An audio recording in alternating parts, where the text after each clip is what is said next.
Welcome to Visionaries Global Media, your number one source for podcasting entertainment. Visionaries Global Media, envisioning excellence on a global scale.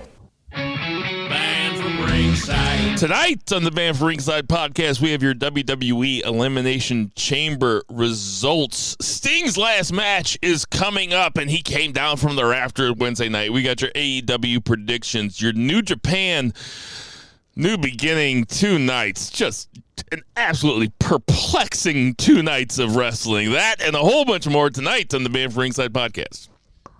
Nigga, if I didn't know any better, I thought you would listen to PSP this week. Oh, no, I didn't. I know you didn't. That's what makes it even more ironic. Ditch that 9 to 5. It's time to feel alive. Hello, Marks, and welcome to the Man from Ringside podcast. As always, I'm your host, Bill Vagey, a.k.a. Kareem Abdul-Jabbar. And sitting directly across from me, we have Jason Cornelius Bell. What's going on, JCB? I won't deny it. I'm a straight beaver. You don't want to fuck with me. And on that lovely note, I'll ask our congregation to bow their heads as I read from the latest edition of the Man from Ringside podcast, volume 349, chapter 3, verse 14. And the good smart saith, hashtag boo the heels. It's all good, baby. Listen, share, subscribe, repeat, the holy trinity of BFR. Good week of wrestling. Didn't wake up at 4 in the morning for Elimination Chamber, but I got it all in. Got the usual wrestling in, New Japan in. I'm ready to talk it all. Let's do this shit. And out there in Portland, Oregon, we have Two Beer Zach Pullman. What's going on, Two Beer Zach? BFR West is in the house. Just very tired. A lot of sleepless nights trying to catch up on Ole Anderson and Virgil / Vincent's back catalog, so I could be a real journalist for everybody today. Yeah. So, before we get into the 3 count, we're coming at you from beautiful St. Charles, Missouri. Before we get into 3 count, the wrestling world lost 2 icons. I guess one that got over as a slave and one that thought that he probably should have been one. We had Ole Anderson and Virgil. I've been thinking about that line for a while. So let's, I guess we can start with Virgil. Everybody knows who Virgil is. He started off as, I think he was Soul Train Jones back in the Memphis territories back in the day, I believe. He eventually came to prominence in WWE during the Hulk Hogan era, where he was Ted DiBiase's manservant, which is being nice. Yeah, that's what they called him. They called him a manservant, which basically Go ahead. You know why he was named Virgil? Well, the story is that he was named Virgil as a inside joke about Dusty Rhodes, because that is Dusty Rhodes' right. real name is Virgil Runnels, and that's why he was Vincent in WCW, is because they were like, okay, fuck you, if Vince McMahon's going to call you Virgil, we'll call you Vincent. Jason, memories, thoughts about Virgil, his legacy. He had a bit of a third act. Was kind of in on the joke. He was present on the autograph circuit and things like that. But thoughts, Jason?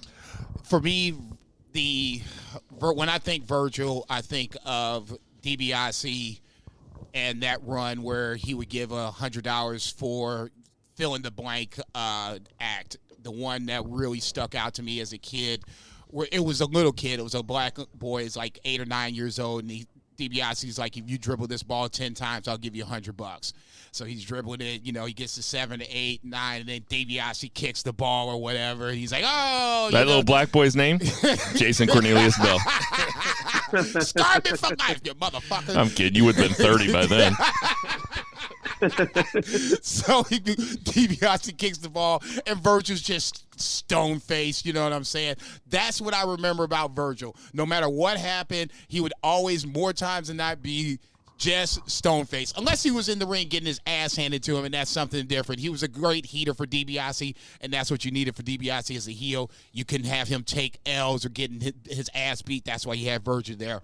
The WCW days, kind of more NWO-esque. He was like the 15th member of the NWO, which was fine. By that point, Virgil was over. It didn't even matter what he was named or what he did at that point. He was fine. And then the back end, like you said, he just took advantage of everything that was presented in front of him, and hopefully made some money out of the interview, or not the interview circuit, but the signature circuit. We're just rooting for him at that point to eke out a living.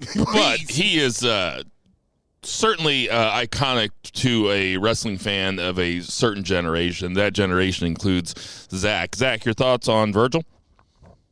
Yeah, I mean, as Kevin Nash said, the only two things in this business is the money and the miles, and he made pretty much a career in like the biggest wrestling that's ever been by just being a stooge and taking bumps and basically making a living off of other people's pettiness, like with the Virgil and the Vincent thing. But yeah, I was pretty young when he was Virgil, but I remember him most for sure. I mean, I was watching, but I remember him most for sure whenever he was Vincent and he was just out there getting beat up by Sting and taking bumps every single week.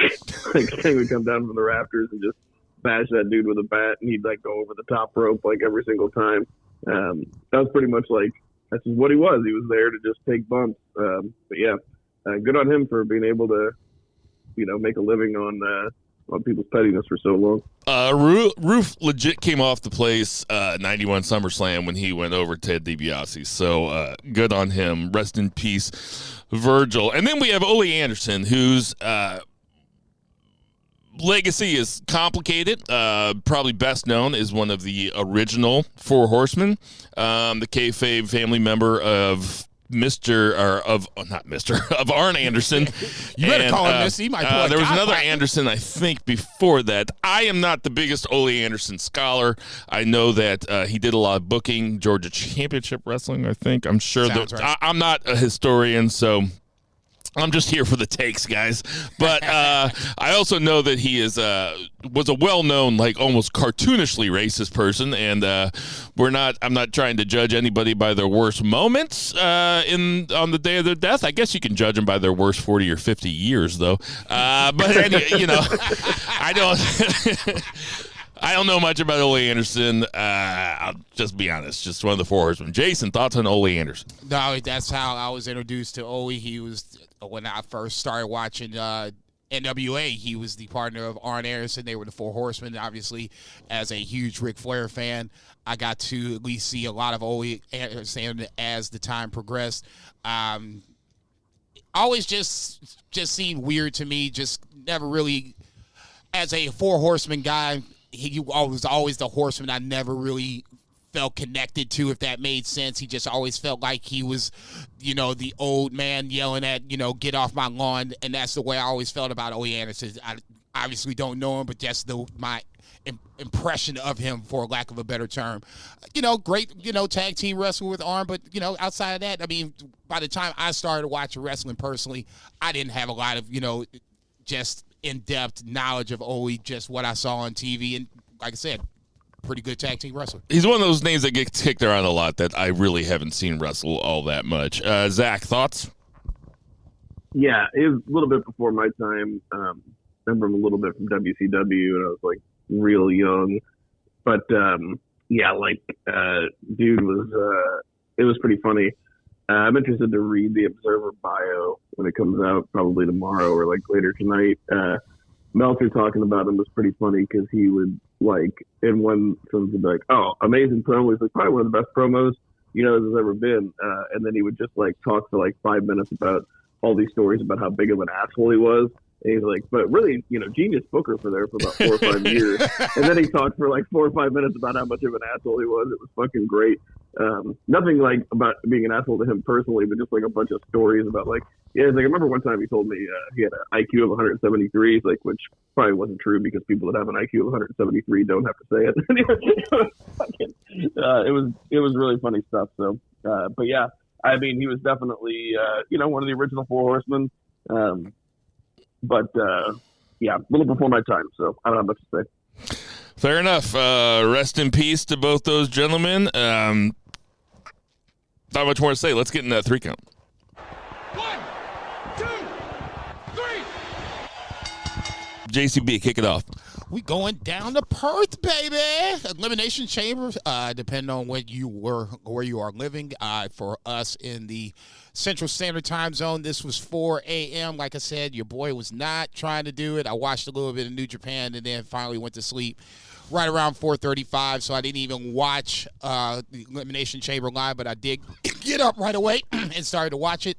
Was it 1, 2, 3, 4, 5 match card plus a little sprinkle in the middle of Grayson Waller? Let's just talk about the main show first. Kabuki Warriors retained over Indy and Candice LeRae in the dark match. Indy gets her spotlight in Australia along with Rhea Ripley. I thought that was a nice little touch. Opening the show, you had the Women's Elimination Chamber. Becky Lynch comes out as the winner of this. Not a huge surprise. To me, one of the big takeaways, I guess, from the match is Naomi, or the lack thereof. Even though she opened the match, didn't necessarily have good showings in it. I wouldn't necessarily call it botches, but just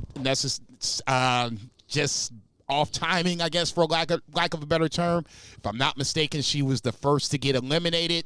So just those things combined didn't necessarily seem like it was a good showing for Naomi.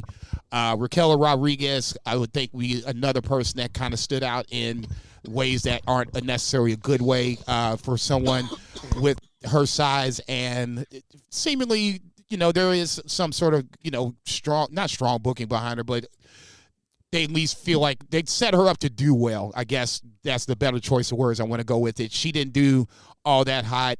To me, the standouts, if anything, Bianca Belair, I thought really stood out, but that's just obvious.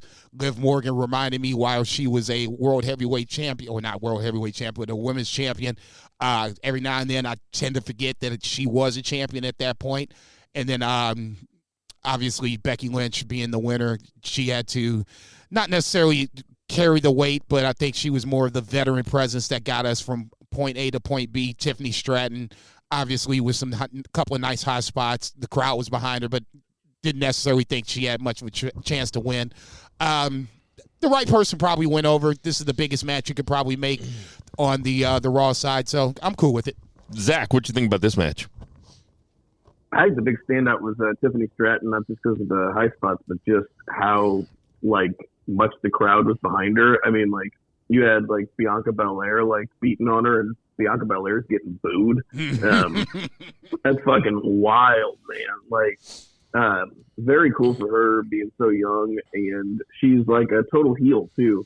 But the crowd really likes her, and they did give her a little bit of shine, but she didn't get a ton of time in the match. And I think with the benefit of hindsight, they probably would have let her shine a little bit more, because she got a bullshit chant whenever she was eliminated. Yeah, which, I mean, that's wild. But that was the big standout.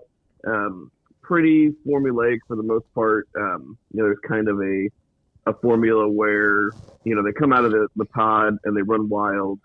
And then that they're about to get eliminated whenever they look really good for a couple minutes. They're doing spots on everybody, getting their big shit in. That they're about to get eliminated. But overall, it was a pretty good match. Pretty fun opener. And I thought that the show, the feel of the show was a very big show feel. And Perth was beautiful, the sun was setting. That was very cool. Yeah, the venue and the atmosphere was cool as fuck. This was, out of the 2 Elimination Chamber matches, I thought that this one was a better put together match. I think I enjoyed watching it more. I thought Tiffany Stratton was fucking great. I didn't really mind her getting eliminated like that because, like Jason said, there was no chance of her to win. Didn't feel like. But she stayed long enough for you to leave everybody wanting more. She got in, she was super over, and she was super up to the task too. Acted like she belonged there, got the pin on Naomi, and then mouthed the word sorry to Naomi, and I was like, that's just charisma. She's just got it. She's, can't teach it. and it was really good shit. Becky going over. I like the finish, too. I like how Liv eliminated Bianca, and then Becky got Liv, like, right after, because the suspense wouldn't have been there for Becky versus Bianca, but it also doesn't allow so Becky didn't pin Bianca either. So there's some story that they can tell with that. The right person went over. This was mega fun. Fair enough. Next up, you had the Undisputed Tag Team Championships, Judgment Day, with being Finn Balor and Damian Priest versus the New Cross Republic. Is that right? New Catch Republic. New Catch Republic. Sorry, I was going to say I thought it was Catch, but I wasn't exactly sure. Catch. I'm thinking NXT, but neither here nor there. New Catch Republic with Tyler Bate and Pete Dunne. Didn't think that the challengers had much of a chance coming into it, and then all of a sudden I'm sitting there thinking, I'm watching the match, I'm like, damn, is this shit getting ready to happen? Didn't happen, unfortunately. The tag champs retained. I thought this was one of a couple of chances to have Damian Priest drop the tag titles before WrestleMania. Not saying that it can't happen. It's 40-some-odd days between now and then. It can still happen, but this felt like a chance to do it, and do it with a team that actually, has some sort of history together and makes a little sense. Neither here nor there. I thought this was a pretty good match. I like Tyler Bate and Pete Dunne together. I hope they stay together a little while longer versus, just have them in tag team purgatory where DIY seems to be after losing to Judgment Day. But no, this is a pretty good match. Just unfortunately for New Catch Republic fans, just not their day to be. Zach, what you think? Yeah, I went on a limb and picked New Catch Republic. I love the moxie. Yeah. But overall, a lot of good wrestlers in here, so definitely a super fun match.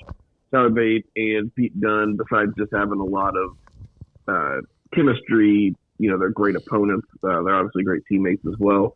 They've got some fun double team moves they've been doing, including the Burning Hammer, which is like a double burning hammer that they called after their hometown, I guess, or one of their hometowns, or Birmingham. Not Alabama, I'm sure. But overall, this was an entertaining, PPL or what is it, PLE, level tag match. It's not surprising that Judgment Day went over. No, I really enjoyed the shit out of this match too, man. I loved Pete Dunne and Tyler Bate. I was thinking going into this, I was like, they're going to go out there with something to prove. They're going to try to put on a real show, and they really did. And Judgment Day gave it to him, and Judgment Day made him look really good. If I'm nitpicking, and I always said this about Big E's big ending too, what's Pete Dunne's finisher called? The bitter end? It looks like it looks like he's taking the move. It doesn't look like he's giving the move. I hate the finisher. Oof. Nitpicky, I know. That motherfucker looked nice to me, but that's just me. It looks like he's getting slammed. I totally see what you're saying. I'm not saying I disagree with you. I'm just saying, they're going to like the move. That's just it. That's just me. Grayson Waller in the middle. His special guests for the Grayson Waller effect are Cody Rhodes and Seth Rollins. No bloodline interference, but bloodline, I guess, influence, for lack of a better term. Grayson Waller felt like he was the voice box, the Paul Heyman, if you will, for this segment. Cody throws out a challenge for a match to The Rock, which is a bit of a surprise. I was thinking more on the lines of tag team, like the three of us were, but I'm not sure if this is even going to be a thing.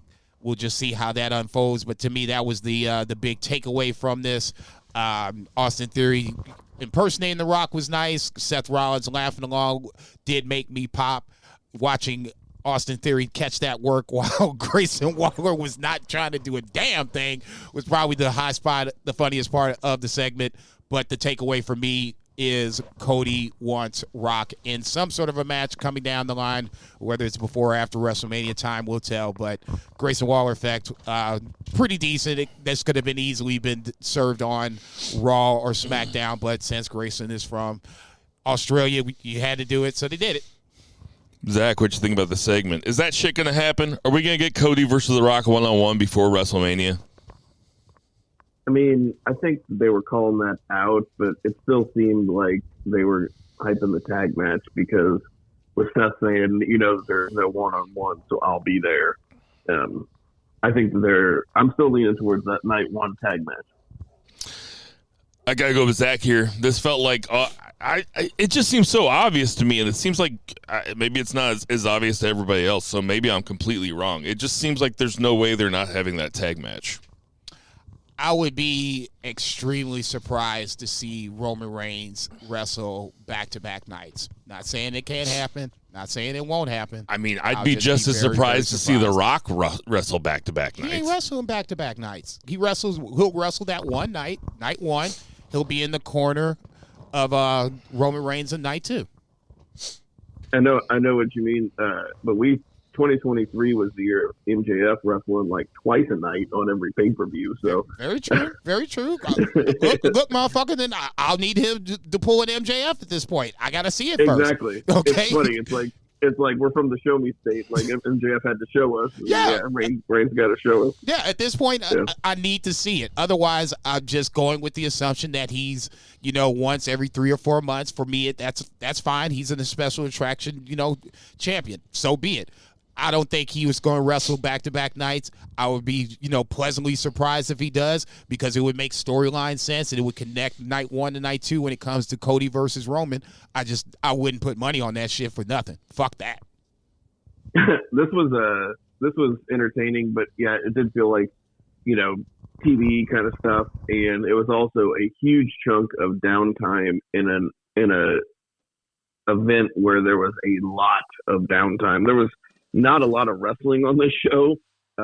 It didn't feel particularly long, but it felt longer because of the lack of a lot of wrestling. But yeah, I did fucking laugh out loud because Austin Theory was doing his Rock impression, and he's saying, "If you smell," and he never stopped saying "smell" as he takes the bump, and that was like it almost redeemed Austin Theory in my eyes. He's probably my most hated WWE guy right now, probably because he was overpushed last year. And he's clear Vince guy, but man, I'm coming around to him a little bit. This really helped.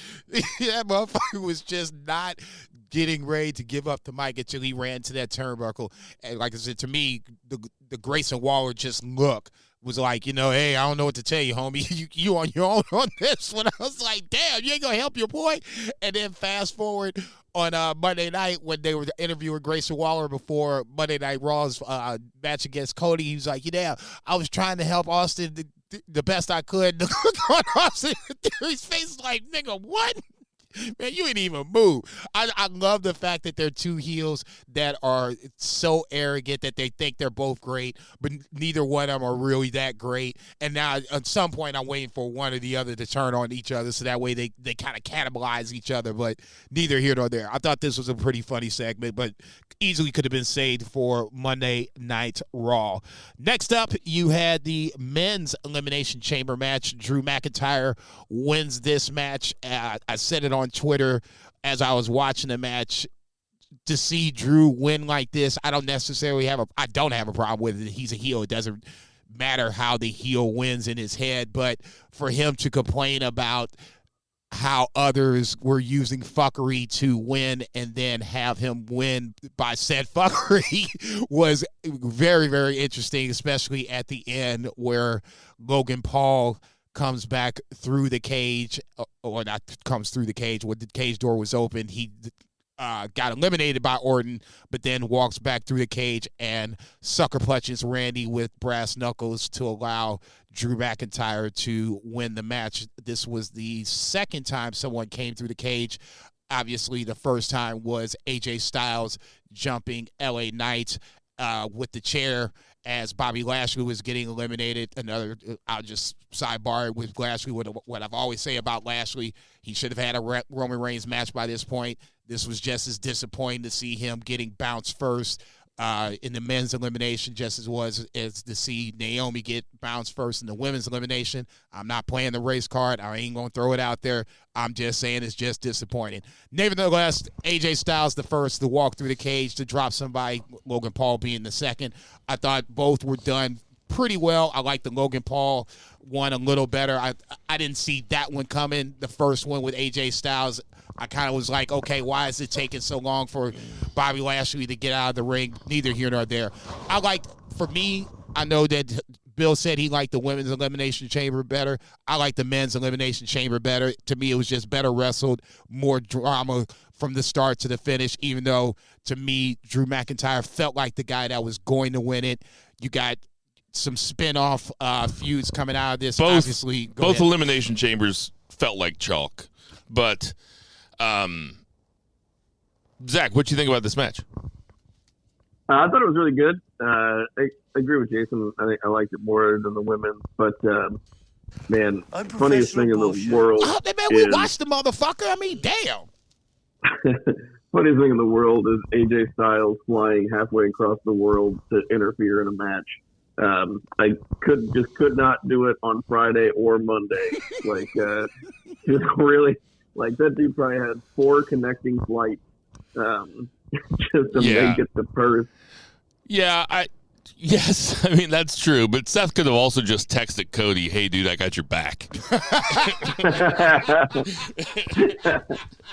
You got that's this, true. right? I did really like how they did do some spin-offs. So it does seem like we're going to get AJ Styles versus LA Knight. It does seem like we're going to get Randy Orton versus Logan Paul. So did you see that coming at all? No. If you did, you're lying. Well done. I picked Randy because I thought. Oh yeah, that's right. That was another potential swerve going in. It seemed like Drew is telegraphed. And I guess maybe I just need to get used to the fact that they're not swerving us like they used to. The thing is that Randy Orton felt really far away from Logan Paul in the story. And it's like we've talked about potential WrestleMania matches for both those guys, and we've never mentioned those two together. No. You know? It's like one of those things, like when he did it, I was like, huh. Son of a bitch. I was like, okay. That's cool with me. That's a WrestleMania match. That's a WrestleMania match. Damn. So if you want to get cute, you could throw KO in and make it a triple threat because it makes it. KO was desperately. Well, they say wrestling's best when they don't give you what you want, but they don't give you what you. Oh shit! Like you don't know you want it until they give it to you, you know, and then you're like, oh fuck. So yeah, that's cool. McIntyre going over was obvious. Didn't expect it to happen that way, so it's a creative finish, and I give him points for that. Yeah, for sure. And to me, like I said, the fact that he was harping on how things were going against him due to fuckery, he ain't harping on that shit no more. He was real. He was cheesing like a Cheshire cat on Monday night. So I guess it all just depends on how things fall for you. And right now, things are falling well for Drew McIntyre, just like Domino. Anything else stand out to you in that match, Zach? I mean, not really. I won't say it's like pace by numbers or anything, but it was pretty entertaining. Crowd was, behind LA Knight. LA Knight came out last. That was interesting in the order of operations as far as entrances go. Well, it's because he can do the least. Nigga, damn. Oh no, I mean he came out last, in entrances. Like I figured it'd be like Orton. Oh, that is interesting. I don't even think I clocked that. I did honestly. I probably did. I didn't until right now, and I don't think that much of it. I mean, LA Knight is that mid card, upper mid card guy. I needed to see him break through the ceiling first before I start thinking of him more. I think, well of him. I like him. I just, in the WWE world, he's kind of in the middle of this whole hierarchy. Know what? LA Knight versus AJ Styles is a WrestleMania match, too. Yeah, for sure. I would definitely want to see that motherfucker. That would be real interesting. Yeah. Looking, starting to... Shaped Card's starting to get loaded. The card's up pretty nice. There's only a few guys that we don't know what's going on. Yeah, so what was next? Main event time. Nia Jax versus Rhea Ripley for the WWE Women's Championship. Rhea Ripley coming back home, being the hometown hero, did have to fight from underneath for the majority of the match, but ultimately ends up pulling out the win to retain the title. This was fine. I get why it was the main event. For me, I would have switched the order and just had the men's Elimination Chamber as the main event. I get why they did it. This just didn't feel like a true blue main event match. It bordered line, and this is just me, it bordered on a Raw main event versus a Elimination Chamber main event. It just didn't feel, the build was good, but the match itself just felt too predictable. I knew what was going to happen. I was just waiting for we knew finish. what was going to happen in all the matches, really. I mean, there was a little bit of doubt, but I mean, this was everybody's Stone Cold Lead Pipe Lock of the week. But the thing is, when you're talking about Rhea Ripley, and I keep thinking about WWE has all these new eyes on the program, right? Because people are tuning in. It's WrestleMania season. It's interesting. And when you have a chance to take someone like Rhea Ripley, who you've presented as a huge star, but maybe you got some new people watching, and they're like, oh, I'm here to watch, Cody Rhodes, or I'm here to watch Drew McIntyre, or I'm here to watch The fucking Rock or Roman Reigns, and I'm tuning into WWE because an Elimination Chamber sounds cool. And you got a chance to make Rhea Ripley look like as big of a star as you possibly can. You take that chance 100 times out of 100. I can't believe I didn't see it coming. It's like, of course you put this on last. What you think, Zach? Yeah, I was not surprised that it was the main event because she is an absolute star and it's her home country. It was disappointing just in the sense of the opponent. Like, if you're going to give her that big of a stage, give her that big of a main event, at least give her a better fucking dancing partner, man. Because Nia Jax just ain't it. Yeah, she's big, and it's impressive for her to like go over a monster or whatever on her way to WrestleMania. I feel like that's a story that they tell a lot, is you got to beat a big person on your way to WrestleMania. But holy shit, man! Like, even like, I don't know, like could have heated anybody up. Heat up like a Zoe Stark or anything, right? Because it's not like Nia Jax is a main event wrestler either. Jason is cracking up. Jason, what are you cracking up at? I'm over here like, and I said it on Twitter, and that's what the funny part about it is. This is why I love wrestling, because it's all subjective. We all look at the match, and we all see different things. I'm on Twitter like, Nia Jax, did pretty good. I think she'll be a future champion someday. Blah, blah, blah, blah, blah. I'm giving her flowers. Zach's over here like, you know what? Fuck this bitch. I mean, he's right. She ain't it. I'm not saying that she is a superstar. They got a stacked roster, and they got Rhea Ripley and Nia Jax. Look, I'm not saying that she is top tier. Do you remember when Nia Jax did that thing where she would get slammed and she would yell, "My hole"? It happened like one Raw, maybe two Raws, and she goes, "My hole," and we were like, "What the fuck?" I was at. She had to have lost a bet. What? That's probably the most likable she's ever been. I was at Jinder Mahal's house, and we were watching that episode, and I'm like, what the fuck did she just say? It's easily one of her more memorable moments, not knocking Becky's nose out of place. Anyway, Rhea looked cool. Great crowd. Fun event. I would like to talk a little bit about Raw because I thought the Gunther segment was very interesting. Because Gunther comes out, starts talking about Gable. They're doing something with Gable. He keeps talking about it being WrestleMania season, so it looks like Gable's going to get some kind of match. Are they going to put Gunther in like a fatal four-way? And what was with the Judgment Day coming out? That's like a wet fart to me. They're the last people I want to see come out there and talk to Gunther. They're not going to do Imperium versus... Are they going to do Imperium versus Judgment Day at WrestleMania? Put all the belts on the line? Whoa. I mean, damn, I was not even... I was just taking, point A and point B. Damian Priest comes out, talks some shit, says he wants Gunther's title. Okay, fair enough. Now, if you want to throw Sami Zayn into this mix, like we had talked before last week, he won against Nakamura. Chad Gable is talking that same WrestleMania shit. I've been saying Chad Gable's going to be the guy that beats Gunther. I didn't even think about a fatal four-way until you just said it. I was thinking Priest versus Gunther. Priest loses to Gunther, and then somehow he has to lose the tag titles beforehand so he can cash in that WrestleMania weekend. To me, Damian Priest cash in on WrestleMania weekend is what I'm looking for at this point. I'm not sure what he does before that. Zach, what do you think we're going to see? I think that's pretty smart because it gets a multi-man. It gets more people on the card too, and I never thought of it, but it's a way to get the title off Gunther without Gunther even losing, and then he can just catapult to the main event scene. Yeah, but you got to have Gunther lose, though, don't you? You got it all built up. Okay, I saw this on Twitter as a perspective match. What if Sheamus comes back and beats Gunther? Nah, I don't like that. Sheamus, those guys had those awesome matches last year, but I don't like it. I think the only if Sheamus comes back, he's got to lose to Gunther. Lose to him again. The IC title is Keep the losing only that title motherfucker. he's never had before. I don't care. I don't give a fuck about the belts Sheamus' ass.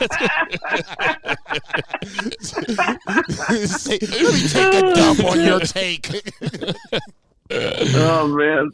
That's so funny because that's exactly how I feel, too. He's fine. His time has passed. But he was having those awesome matches. There's two ways you can have an up-and-comer get it. I still like the idea of a Braun Breaker taking it off of him. Or you can have a really established guy, like a Jey Uso. That's not going to happen because he's going to wrestle Jimmy, or a Sami Zayn or Sami something. Zayn, take it off of him and maintain the credibility of the title, and then that person puts over somebody, and because the title's pretty. I'd say it's I don't know. It's either tied for second or it's definitely number 3 at least as far as titles in that company go. Give me a fatal 4-way with Sami Zayn, Chad Gable, Gunther, and Dom Mysterio. You got to throw Dirty Dom in there. Give me that fatal 4-way. That crowd would be fucking electric. That would be fucking awesome. All 4 of those guys are good for their own shit. I wouldn't be. I'm a Dom guy. We all know I am. I would not be upset if Dom was a part of a fatal 4-way. He's clearly not going to win that in that scenario, but I would love to see him on the card again.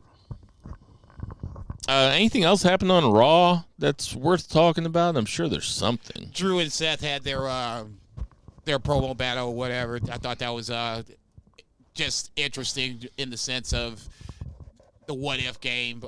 What if I'm right? What if I'm healthy? What you gonna do now? So it plants a seed back into Drew McIntyre's mind where he was coming in, feeling pretty good on top of the world or whatever, and now Seth dropped a little nugget back into his head, putting some doubt back into his mind. So I thought that was a pretty good all right. No, I thought it was pretty good, man. What'd you think, Zach? The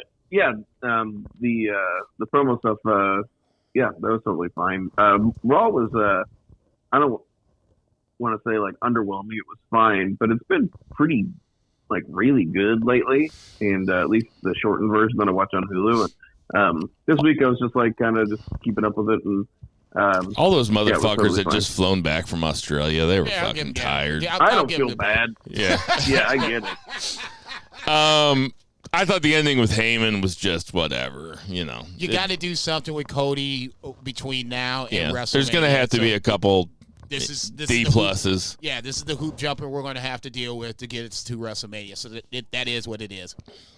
McIntyre doing that punk thing at the beginning, sitting down Indian style in the middle of the ring was that motherfucker doing the Lord's work. Yeah, that was really good. Really good stuff. Continuing to rip on Punk while Punk is not there to defend himself is phenomenal. It's what heels are supposed to do. That's what you kick that motherfucker when he's down. When he's in the dirt, you kick some more dirt on him and you stomp on the grave. That's what the heel is supposed to do. And giggle while he's doing it. Yeah, I hope that they get to finish the story between McIntyre and Punk before Punk slaps JD McDonough backstage though, and he ends up on Impact and he's on Impact and by July 4th. I was thinking in my head, no, Drew's they better be able to tell the end of this story because tick, tick, tick, tick, yeah, that clock is ticking. That motherfucker exploded any minute. Yeah, okay. So anything else about WWE main roster? No. So much stuff to get to. We have so much stuff to get to. Let's get to that 2 count. 1, 2, 3. 2 beer, dealer's choice. Yeah, let's talk some AEW. Just do the usual shit. I was getting ready to say, what you mean dealer's choice?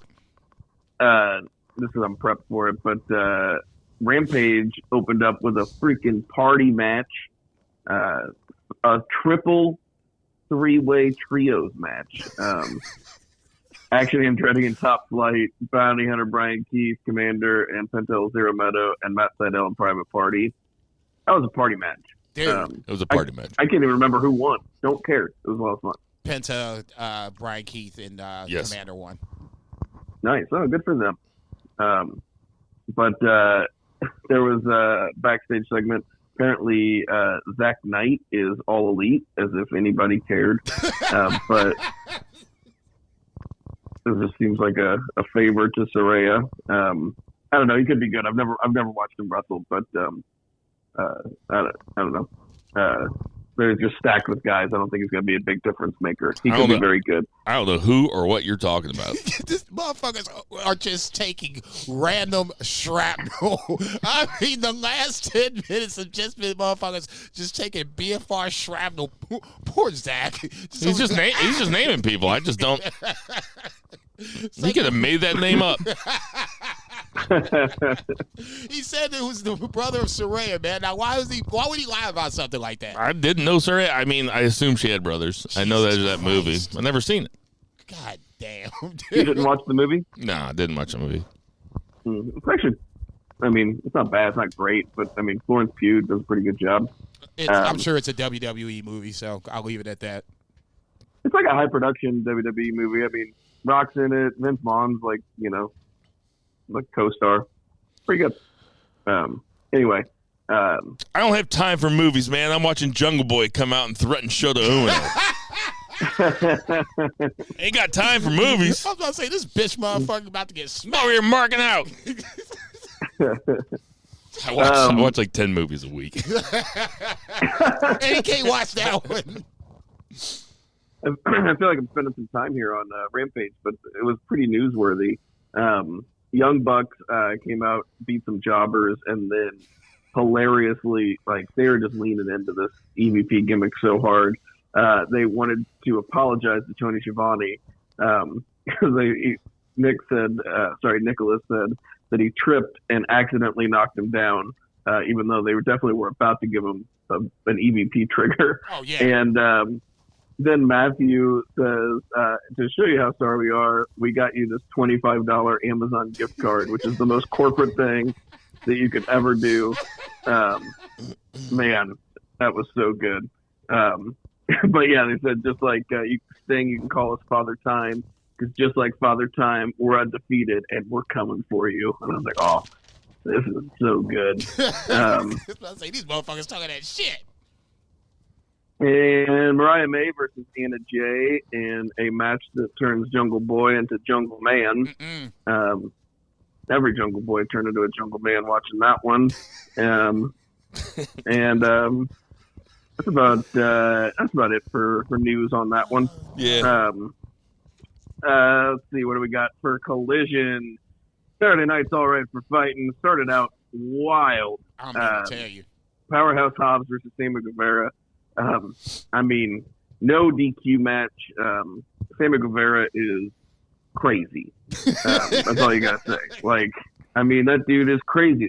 Props to him. very punchable face, very hot wife, easy guy to hate. But man, if he doesn't just go out there and give it his all every single time, did senton from like a ladder that was in the ring through a table to the outside, and then like not even 5 minutes later, Hobbs is like on the offensive and ends up finishing the match by doing like a slam from the top rope through a table. Bonkers stuff, but pretty fun way to open a show.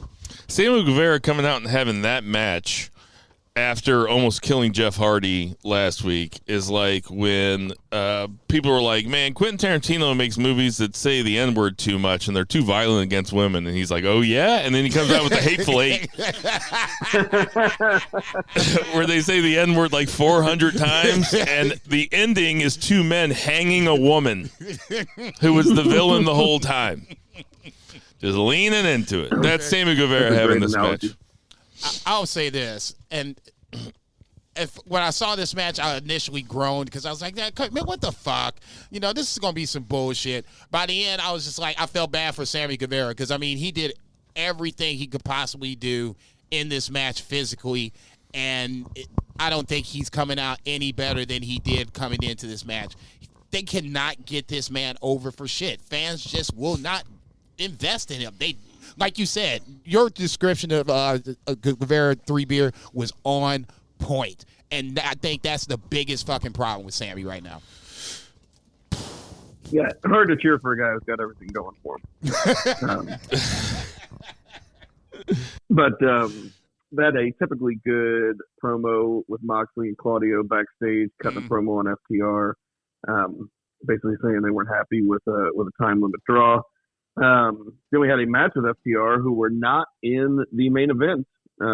Usually FTR is like a 25-minute tag match in the main event. That was not the case because we had a Brian Danielson match that was very good. But they faced Shane Taylor and Lee Moriarty. I mean, FTR is, when I think of Collision, I think of FTR, and they really do a lot to carry this show. It's not the A show because Dynamite is where most of the angles happen. There's some damn solid wrestling, and FTR is usually a big part of it. So props to them. What do you guys think? One of the matches where I was just curious to see how this unfolded. No way in hell Shane Taylor and Lee Moriarty was going to win this match. We knew this, but can they look good in this match, look credible, possibly going forward as a team if they wanted to go that route would be the issue. I like both Shane and Lee Moriarty. I thought they did pretty well here. A couple of hiccups here or there, but I mean, nothing that is the end of the world by any stretch of the imagination. But just FTR is just so fucking good.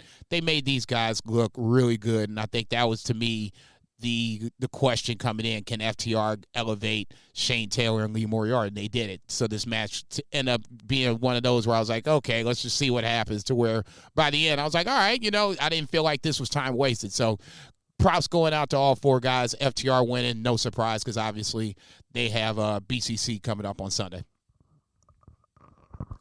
Cool. Then we had, sorry, let me pull up my notes here. Thunder Rosa versus Lady Smith Black Mombasa. No, sorry, Lady Bird Monroe. You ain't shit, nigga. God damn. I'll say, I've never heard this woman in my life. You just disrespect her name. First time on BFR. Come on, man. It was the first time she was on the show. I mean, Thunder Rosa gets the win. She said, straight up said, I'm climbing the ladder. So, I mean, makes sense. She never lost the title. Might as well. She's not wrestling as good as she was pre-injury, but she is a viable contender. She's a good wrestler. So, I think that's a fine match to contend for whichever title she wants to contend for. When she gets there. Can I ask a question? Are we ever getting Britt Baker back? Is she done? Because, I mean, this feels like the time. If there was ever a time for Britt Baker to come back, Thunder Rosa's back. This was put both of them on the AEW map. Wouldn't this be the time? I'm almost positive, like, we're gonna get, like, this is me. I have no idea what's going on. I have no idea why she was gone for so long, or like whatever. I don't know the plans. But if it was me, I would have Mercedes, like, when she does her debut, she shouldn't come in and get a title match right off the bat, even though she's Mercedes. She comes out, does her debut, and then Britt comes out as a big return and gets in her face, because it really is like, when you think of women's division AEW, Britt Baker is it. She just is. Even though she's been gone for months, I still think of that as like her division. So that would be what I would do. Maybe that's what Tony's holding off for. He wants a big return, face off. That's your two biggest stars, even though neither one of them are champions. What do you think? Shit, I was about to say, when you presented that scenario, my head kind of was bobbed back or whatever. I was like, oh shit, It's a way to it's a way to elevate the whole division. Good names, but I mean, it ultimately boils down to what Tony does with these names. I mean, what I'm saying is that not putting Mercedes in the title picture right away gives you two big women's feuds going at the same time. Tony Storm versus whoever, and Britt Baker and Mercedes Moné. I need to see Tony do that first before I jump on. Give me the pencil. and then Saraya, she could beat. Then Mercedes can beat Saraya, because didn't Saraya get injured in Sasha match? Yes. Yeah. Yeah, that's they true. Can reference that. No, let's not. Then the less spoken about this, the better. So we gotta mention the freaking Bang Bang Scissor Gang versus the Iron Savages. Absolute fucking bullshit. Two things happened here. The worst, probably the worst spot in the history of AEW, where we get a Fameasser that turns into a face bump, and then the guy stands up and does a backflip over the top rope. And we had a "Let's Go Colton" chant. I don't know which one was worse, but shit, if you got to ask. Don't forget about Max Caster forgetting his rap on. Oh my God, yeah, and Max Caster forgot his rap. I mean, just sloppy fucking unprofessional bullshit. Dude, it was unprofessional bullshit. Man. And then he just man, you gotta yank him off TV after a while for that. You're like, dude, this is your whole thing. Like, you've been goofing off for 4 months, acting like MJF's fucking fanboy. You're playing off stuff that's only on Twitter. You only got 2,000 followers. Ain't no big deal. Nobody knows what the fuck you're talking about. Like, dude, this is why no one watches AOL Blast.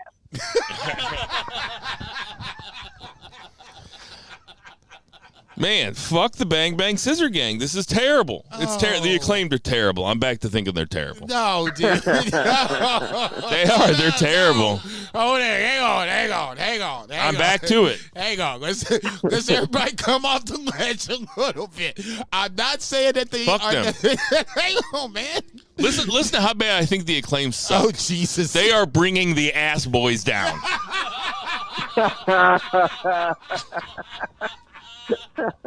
Oh my God, he's right. Wait a minute. I'm going to try to be the voice of reason here for 30 fucking seconds. Okay, this is the Matt Caster rap part. I will give you that. He dropped the ball. Fair enough. But the booking is the problem. This is not their fault. They are in a scenario where nobody cares. Yeah, but they're doing what they want to be doing. All these guys except. You think Jay White wants to be in the Bang Bang Scissor Gang? No, but I think the Acclaimed think it's funny. I think the Acclaimed probably think it's cool because they're losers. Dude, Max Caster was like anybody's like annoying little cousin who like runs into a room and is like, "Hey, listen," and then everybody listens and they're like, they don't have anything to say. He's like they just want the attention. Yeah, he's like Patrick Mahomes' little brother.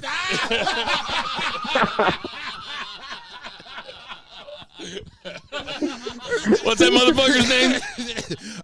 Jackson. Jackson, I think. Yeah, Jackson right. Mahomes. Oh my That's God, what he that acts motherfucker. like. Okay, now talk about a motherfucker you don't like and a punchable face. Shit, check and check. I would love to see that motherfucker get that work. Can we get Twitter or something to try to make sure that Max Caster hears this? You can rap about us all you want to, man. You just gotta finish that shit. That whole thing was a train wreck. It was one of the hardest things to watch. And for me, what's the date? February 29th, 2024? Shit. Worst angle feud of the year. It is the Bang Bang Scissors Gang. Lock it up. Italicize that shit. Yeah. Grave it. It's like minus 10,000 Oh my Vegas. God! There is nothing that anybody can do in pro wrestling world that could be worse than this. It's dragging everybody now. Billy Gunn can't do nothing with this. Minus 5 stars. We had Malachi Black in his first singles match since 2022, I think. They said what they say. Like this, he was been undefeated in a singles match for 3.5 years. I'm like, man, listen. Yeah, me too. Yeah, that is crazy to even think about. I'll give you injury. I'll give you that. The rest of this is just unacceptable.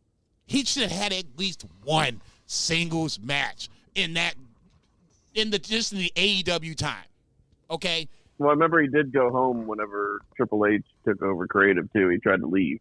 So, 3.5 years. Come on, man. I would have kept that stat in my pocket. Who's more underused, Malachi Black or Miro? Miro, he ain't even on TV. Last time I checked, shit. CJ turned on Andrade, and that was it. We ain't seen him since. We've seen Andrade. Good question. I'm gonna leave that alone. I'm gonna leave that alone. That's an easy dunk on Andrade. Did you skip the Brian Danielson promo where he made fun of Eddie Kingston about his promos? He's like, oh, there's the boom. He's like, there's the mic, there's the cameras. That was really good. As he started doing that, I was like, Bill is somewhere smiling. Oh, I loved it. It just proves that Brian Danielson listens to the podcast. Yeah. Jesus Christ, I'm dying. After this match, Mark Briscoe came out. Lights went out. Mark Briscoe came out. So we've got more Mark Briscoe, House of Black damn stuff. It, Mark. You got to come with more than one man. Shit, what are you doing? Serena Deeb beat Lady Frost. Not much to say here, except Serena Deeb seems like she's also climbing the ranks. She's going to be getting the title match soon. And then we had Bryan Danielson versus Jun Akiyama, which was awesome. And Eddie Kingston on commentary was also awesome. Eddie Kingston, such a Jun Akiyama fan, it was part of the story. He also was calling Jun Akiyama spots almost before he was doing them. It was fucking great. He was just this super fan, and you can tell Danielson's out there having a lot of fun. And they did a great job of telling the story here. I feel like sometimes AEW can get rightfully criticized because they will do stuff just expecting the hardcore audience to know who people are and to know histories. But they told you who Jun Akiyama was. They told you why Danielson wanted to wrestle him. They brought it all into the story between Danielson and Eddie Kingston. And at the end, they did an angle where Danielson shook Akiyama's hand, but then turned around and flipped Eddie Kingston off. Akiyama didn't like that. He slapped Danielson. And then Danielson seemed like he apologized. Then he low-blowed Jun Akiyama, and that was a big heel move. Got Eddie Kingston's rile up. So super, super cool ending. I don't know, it was a big marquee match, but it was definitely something that I thoroughly enjoyed as a main event to a Saturday Night Wrestling show. Jason. Depending on how big of a mark you truly are, this was, a big-time match or just, a borderline dream match. Like I said, just depending on how big of a mark you are. Not too familiar with Jun Akiyama, but I do know the name. I've seen a handful of matches, so I was genuinely curious to see how this was going to unfold. I love the match. The post-match shenanigans was just on point. It's hard to hate Brian Danielson, but I think he's one of the better heels in wrestling, and he proved it once again here. Low blowing Akiyama after the match, I didn't necessarily see coming, but it was perfect. It got Eddie in the ring, and then the next thing you know, all hell breaks loose. So, yeah, match was great. The post-match was the cherry on top. Brian Danielson matches always deliver. It was a cool match. I'm going to be kind of a downer about it, though, I think. Well, not a downer about it. I mean, I enjoyed the match, and I guess you're kind of damned if you do, you're damned if you don't. Because I'm sitting here thinking, man, I watch a lot of fucking wrestling, and I think that I know a lot about wrestling. Testify. And I've never heard of this dude, you know? And I guess that's on me. I don't know. I feel like I do a lot of work to watch a lot of wrestling. I mean, he's not really been like a big star since like we've started the podcast. Like he was much more like, you know, 20, 30 years ago, like All Japan. So, I mean, don't feel bad. Right. It just seems to me like a strange match to close it out. Like, am I going to watch it? Yes. I watch everything. You gotta watch this shit. I don't know if they are trying to garner ratings, though. It just doesn't seem like the way to do it. I don't care how Tony Khan spends his money. I'm happy to watch it. It just seemed kind of weird to me. I mean, it's not like more people have heard of Ishii, you know? And so when you have him versus Orange Cassidy, that's one thing. I don't know. This guy, it's like, okay. And then on Wednesday, you have Jericho fight his buddy's kid. It's like, wait a minute. What are we doing here? I didn't necessarily have a problem with either or match. I mean, I want to watch all the matches, of course. It's just like, what are you guys doing? Like, WWE is so fucking hot, and it's like they're sitting there in neutral. I think this was part of Danielson's checklist of guys he wanted to wrestle. Okay. Fair enough. I didn't necessarily have a problem with, you know, ultimately it got back to where it needed to go, and that was the build for Eddie Kingston and Danielson for Sunday night.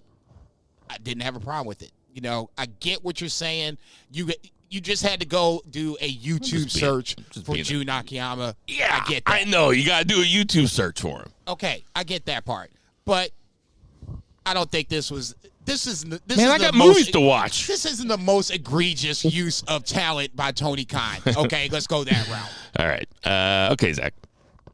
All right. Dynamite opened Hangman Page limping to the ring. And then I'm like, you motherfucker. I'm like, you ain't shit. You think you fooling motherfuckers. And Swerve came out, and man, like, what a babyface pop. I mean, the fans were behind Page. You know, they're chanting cowboy shit. He was a babyface here for at least a moment. And then Swerve came out, got a fantastic reaction. And, I mean, he was even in his promo, he was still the cocky Swerve, but he was like, it was a very babyface kind of promo. He's like, man, he's like, I've been trying to kill you. You've been trying to kill me. He's like, I might have like overstepped some, you know, like. I was gonna say it's the only babyface promo that includes the words, "I threatened harm on your infant son." Yeah. It's like, well, he's admitting it. Okay. You know. I couldn't have laughed so hard through a part of a promo that felt like it was supposed to. You know what? Be he still has not. shoot. I mean, kayfabe style. He still has not apologized for Prince Nana eating those blueberries. Man, that is a fucking violation. That is a violation, and amends need to be made. Okay. Well, I think he got it this week. Maybe he sent him an Instacart, you know. But another man eating your wife's blueberries. Okay, that pushed him over the edge. Rubbing your rhubarb. Samoa Joe comes out to another babyface reaction. We really have you know, Samoa Joe, like people, like he's another guy who's like kind of technically on the heel side, but like people fucking love him, and he's so good in this role, like as top guy. Like, you know, it's really reminding me of like he was like an unbeatable force, like in NXT whenever he was the champion, right? Like he's really good at being a top guy champion. Man, he was awesome in NXT. I forgot about that. so good. Like, you see him as a fucking world beater. Oh, yeah. Dude, and so, anyway, this is all to say that we are getting a three-way. That was the angle. Hangman actually hits Swerve with the crutches and says, you're not going to get this title. But Joe's just out there saying, like, I don't care if it's one of you or both of you. I've beaten both your asses. And the crowd's like, yeah, you are. You're fucking awesome. You're going to beat them both. And okay. I mean, not to spoil any like predictions, but I would not take this title off Joe on Sunday. We got predictions coming up. It could go a bunch of different ways, just a bunch of different ways. It really feels like a toss-up between all three. A little bit of a spoiler for me, but yeah, we can talk about that later. And then more EVP stuff with the Young Bucks. They basically spend the entire show walking around looking for Sting. They've got white baseball bats. So we'll see them throughout. But we had a fucking awesome trios match with Eddie Kingston and FTR versus Blackpool Combat Club, and we had Danielson putting Eddie Kingston to sleep. Which the match was really fun. I feel like maybe it telegraphed Kingston going over. Yeah, that was because. Yeah, is that what you thought too? Yeah, you took the words right out of my mouth. I was like, I wish they wouldn't have done that because it seems almost too obvious now. Now, they could surprise us again. What do you think, Jason? I was honestly, as the match was unfolding and as wild as the match was getting in and out of the ring, I was like, okay, this is going to be another draw because you don't want anybody to get pinned in this scenario. You want to keep the match was long. That's why I was thinking this was going to be a draw, because it just kept dragging. Everybody was kicking out finishers, all kinds of crazy high spots, and all this shit. So say this about FTR, man. They got cardio. Those motherfuckers do not go out there for less than 20 minutes. Nope. And that's starting with bell to bell. With the anvil and hammer spots, that's when I was like, okay, something's getting ready to happen. I just didn't. Eddie Kingston losing that match was the last thing I thought was going to happen. Me too. Because he's the one champion of anybody in that match, and I thought you would protect him in that scenario, and clearly they didn't. Danielson should have shook his hand while he was asleep. Dude! It's so fucking awesome, man. I'd have been on the goddamn floor if he did that shit. That's a great call. He sure should have did that shit, and that had just got him even more. Well, I mean, we established that Danielson listens to the pod, so I was gonna say, you can have that one for free, Brian. So mad. Dude, if Danielson cuts a promo and Eddie Kingston ends with "Come find me," I'm done. Okay, I will be one of the motherfuckers on the bench like the old Brooklyn Nets and shit. Just he said his line. His line. I'm a married man with a child. That would be the highlight of my life. Good thing we got the door closed and outside. I would get it memorialized. I'd like commission a painting. Fuck Don Callis. Oh, that'd be so good. Take over, Tuvier. We going off the direct. Will Ospreay has his first showing as a full-time talent in AEW, and he's out there basically just as a huge babyface. The fans love him, but he is of the Don Callis Society. Basically, Don Callis describing this as Michael Jordan and Scottie Pippen going hard against each other in practice. But it's really funny that neither Ospreay nor Takeshita probably understood that reference. I know, right? Yeah, I don't think either one of them were Bulls fans in the 90s. No. But it is interesting. I mean, I like the interplay here. Everybody was very cool. There's obviously some rivalry with Takeshita. I think that match is going to be, maybe the best match on the goddamn show. But it's the one I'm looking forward to the most. It's Ospreay, man. Exactly. Ospreay had 12 match of the year contenders last year, and this year he's already got 2. Hang on, man. Takeshita cannot be disrespected in this matter. No, I know, but it. Ospreay is everybody's best match. I get it. So Takeshita, it's going to be Takeshita too. Takeshita is not to be slept on. I'm not sleeping on him. I think he's saying that's why he's so excited for the match. Because it's going to be Takeshita's best match, and Takeshita, his bar is fucking through the roof. Okay, so I'm saying you have the best wrestler in the world versus a guy that can fucking go, who is a freak. I have this as a potential match of the year candidate. It's going to be fucking legit. That's how deep I'm going down this rabbit hole. Yes. I think the only thing better is if you would add Daddy Magic to the mix. Is he wrong? Yes, he is. God damn it. Now that's entertainment. I'd love to get that as a drop. Zach doing Matt Menard saying that. Just layers there. But an Eddie Kingston promo, which is not the typical Eddie Kingston promo because the Young Bucks interrupt it, and they've got their bats. Kingston played this off pretty well, but he just basically stormed off, kind of interrupted it. They're just wandering around. We had Orange Cassidy versus Nick Wayne. This was pretty good. I think that they could do a better match. I don't know if it was like placement on the show, or if they were just like, I don't know necessarily like say holding back, but I think these two guys could really blow the roof off if they were, given the time. I also didn't time this. I don't know if it was just a length issue, but it was good while it lasted. But of course, Orange Cassidy won. Listen, I make a lot of fun of Nick Wayne being out there, and I do think that I do think that because he's so young, that it doesn't look very major league. However, that is really selling short that this dude is 18 years old and he's already this fucking good.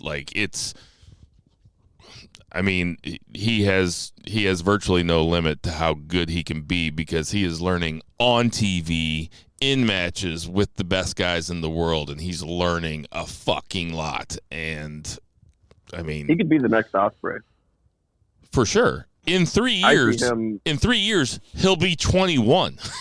That means he's got 3 years before he's 21 where he gets to be on TV doing shit like this. So, hopefully, he gets through those, young, dumb, and full of cum years and doesn't end up, derailing somewhere because he's got to drink Diet Mountain Dew in the airport. He can't even have a beer. Yeah. That's a goddamn shame, boy. You think that motherfucker's drinking Diet Mountain Dew? this motherfucker doing... He's a Baja Blast guy if I've ever seen one. This motherfucker doing cutters off the top and shit. He can't even have a goddamn beer afterwards. Yeah, right. Bill stole my taste is real the streets. Bill kind of stole my thunder on Nick Wayne as I was watching the match. I was like, we can't really see it now, but in 2 or 3 years, like you said, I think we'll really see. He's already pretty fucking good. We'll see the fruits of this labor right now. So, obviously, have you guys watched his Defy stuff? I haven't, but I shouldn't say that. I've seen him in Swerve, those 2 matches, but I haven't seen like a library of his shit. That doesn't surprise me, dude. He can go. He's, like you said, he's 18. So, he's got time. This I've was been watching him since he was like 16. Like, since I moved out here, I tried to catch some of those Defy shows online. I've never gone to one. They're in Seattle. They also sell out super fast. But, Swerve, Darby Allin, Ospreay. Them signing him. So Defy is like Seattle's local promotion. Gotcha. Kenta's the champion. Yeah. Kenta? Yep. Right now, Nick Wayne was champion. Swerve was champion. Darby Allin's the champion. They're all Seattle people, so that's why they're up there. But they do Portland every now and then. Not with the big names though. But yeah, it's a good show. Anyway, sorry for the distraction. Chris Statlander wrestled Sky Blue, and Sky Blue went over. This was pretty surprising. Pretty decent match, and kind of an upset here. That Canadian Destroyer, from that Canadian Destroyer on, I watched this match. Didn't even second screen it. Wasn't even looking at my phone. I was just watching, and thought it was pretty good. I thought it was a cool last 2 minutes of the match for sure. They were both pulling off big power moves with lots of speed. So I was a fan. I'll just say this. As entertaining as I like Stokely, Willow, and Chris Statlander to be, it's not nearly as entertaining as I would hoped, and it's kind of bringing down Chris Statlander, and I'm not even a huge Chris Statlander guy. I'm more of a Willow guy in this scenario, but Willow's already not necessarily being booked very well, so that's neither here nor there. That's par for her course since the middle of 2023 for Chris Statlander. She's gone from beating Jade to now in a feud that doesn't necessarily seem like it has much of the direction. So for her, I kind of feel bad for where it's going on. Sky Blue is Sky Blue, good for her. She got the dub here by nefarious means. I'm not mad about that. I'm just, like I said, for me, I'm more concerned with Willow and Chris Statlander. They both got talent, and the fact that they're not being booked in a manner as such is, I'll just say it's disappointing. I think it's weird that they are baby faces with a heel manager, but it is entertaining, but it's weird. Yeah, it's, the odd couple scenario, and I get that. It's just, it needs to be. I'm kind of cool with them trying shit. It doesn't make any sense when you're watching. It's like, why are they hanging out with Stokely Hathaway? Exactly. Okay, so he helped Willow cheat. He cost you the match. So at this point, why are we even hanging with you? Stokely Hathaway is money, though. Oh, no, without question. He should be on TV more often, but his this character just ain't is it. funny. Oh, he was like when he was getting ready to say hoes or whatever. I'd let him eat my wife's blueberries. Hang on, man. Hang on. So come on in, Stoke. Hang on, man. You gonna let Stoke over Prince Nana? Dude, I'm not letting Prince Nana can't get within 100 yards of a school. I'm not letting that motherfucker in my house. Fuck that. I guess I don't have a school or the kids to worry about down where I'm at, so fair enough. Go ahead, do your thing. Yeah, but if you know a dude's not allowed within 100 yards of a school, you probably don't want to hang out with him anyway, though, right? I just want to smoke weed. You act like you act like we gonna hang. No, man, I just want to smoke a joint. Smoking the dart outside the bar with a guy. We're bullshitting. That's it. We go our separate ways after this. I need 15 minutes. Can I get 15? Ain't none of my business. More EVP stuff. They go to Sting's dressing room and there's a bunch of baseball bats hanging from the ceiling. And it was all pink, which is, I think that's a reference to True Detective Season 3. There's a fucking really weird scene where they walk into a room and it's all pink. And I maybe not, but that's what it reminded me of. The room wall is pink? Yeah, it looked really creepy, and it reminded me it's like a really shocking scene in True Detective Season 3. I clearly was not paying that. That was the reference that I thought that was the reference. Maybe that's not what they were going for, but that's what I thought of. Okay. We had Chris Jericho versus Atlantis Jr. I do like them having more CMLL guys on the show.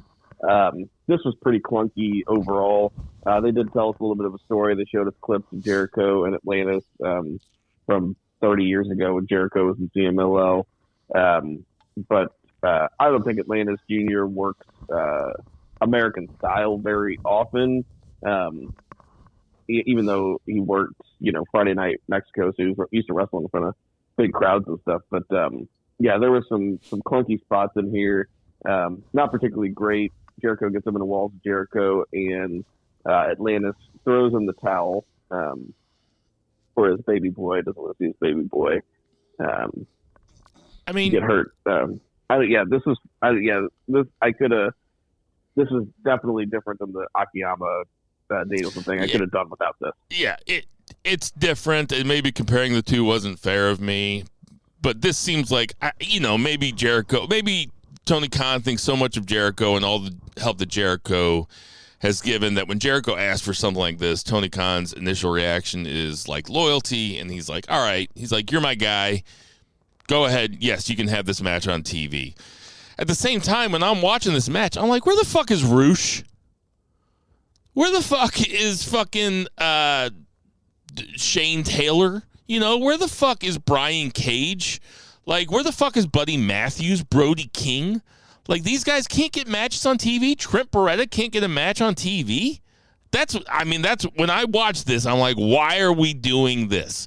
And Jericho's starting to look old. Yeah, he's on TV way too much.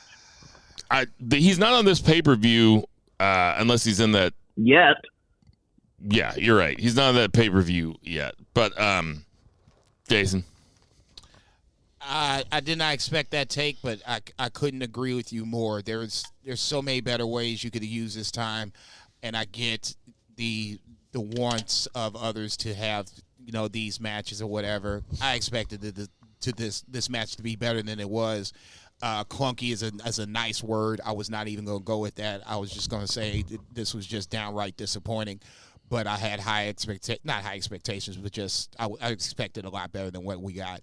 From that point, I couldn't agree with you more. The list of guys that you named that could be getting chances, Malachi Black, I'll just throw him out there because he had his first singles match. Man, there's a bunch of guys I'm missing too. Yeah, a bunch of guys.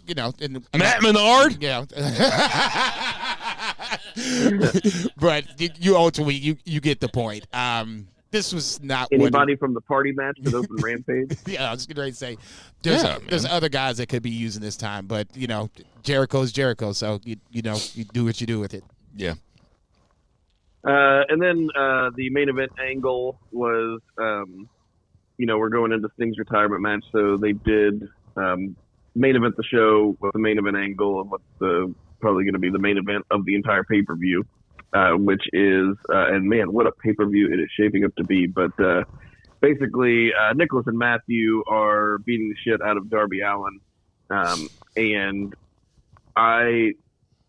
not going to lie, this is early candidate for markout moment of the year. I was going to say, I bet you went nuts, dude. As soon as the wide shot, I was like, son of a bitch. Yeah, my thoughts went right to Zach. I was like, Zach's loving this shit. I'm like, man, don't you drop this motherfucker. I couldn't stop smiling.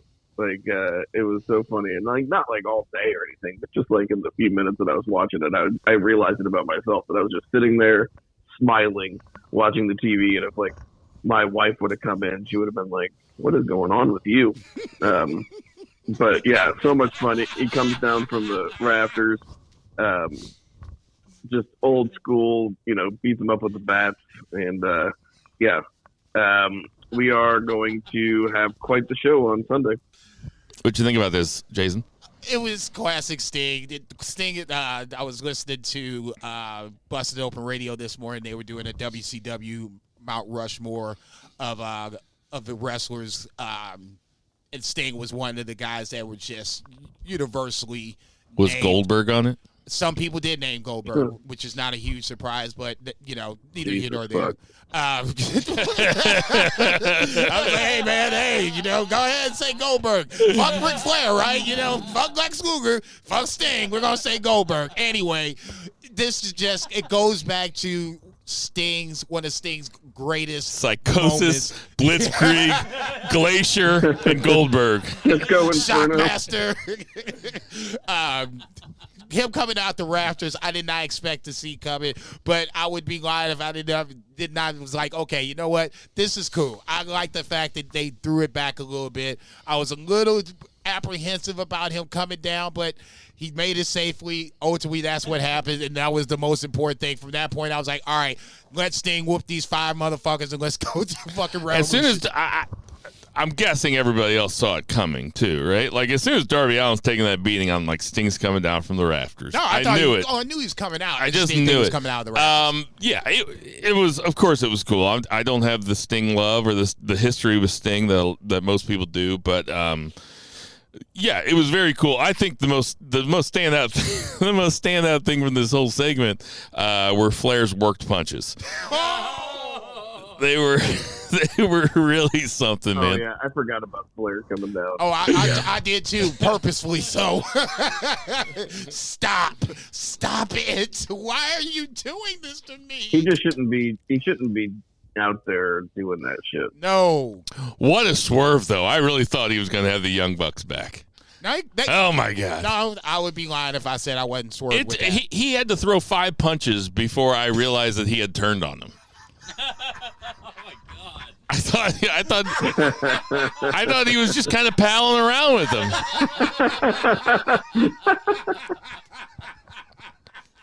Hang on, man. Hang on. You ain't shit. God bless him.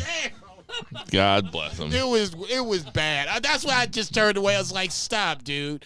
I have to. Willie Mays tripping over his feet in center field for the Mets. God damn, Flair.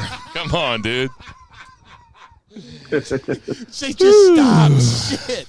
No more Rick. I won't say that, but just if he is out there on Sunday, he cannot physically get involved. No. Someone's got to say no to him. Please. I'll do it. Give him the number. Nobody's ever said no to Flair. Give me his number. His entire life. I will. Somebody's got to say no to him once. Motherfucker. Except when his parents sold him on the black market.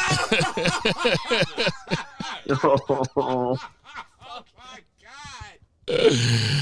I guess there was that. Rick, it's Poor not even bastard. shrapnel I anymore. feel bad. Now this feels like bullets. So shit. Anyway, good for Flair. God bless him. He's a living legend. He's the best to ever do it. Oh my God. Just don't throw any more okay, punches. we got a bunch more AEW coming later with the prediction, so let's get to that 3 count. Like Neo in the Matrix and shit, just like. Okay, we got to get down to brass tacks about the NJPW New Beginning nights on the 23rd and the 24th of February, because this was a very newsworthy, very strange 2 nights of wrestling. Just extremely strange that led all the way up to the main event on night 2 between Sonata and Okada for the belt. Hang on, man. Hold up. No. That had one of the strangest, worst 5 minutes. We don't claim Okada as our IWGP champion any longer. What did I say? Naito Sonata. What did I say? Okada. Sonata? Sorry. Naito Sonata. It was Naito versus Sonata. Had a very strange ending. But I want to go through some big points here. We can talk about each match, but we had a bunch of title changes. Show ends up going over Desperado for the junior belt. Evil has beaten Tama Tonga. Evil's got the Never belt. Matt Riddle goes over Tanahashi. Matt Riddle has the TV belt. And Nick Nemeth goes over David Finlay to win the international, what do they call it? I'm calling it the faux Intercontinental Championship. Right, the Intercontinental Championship. So that was all on night 1.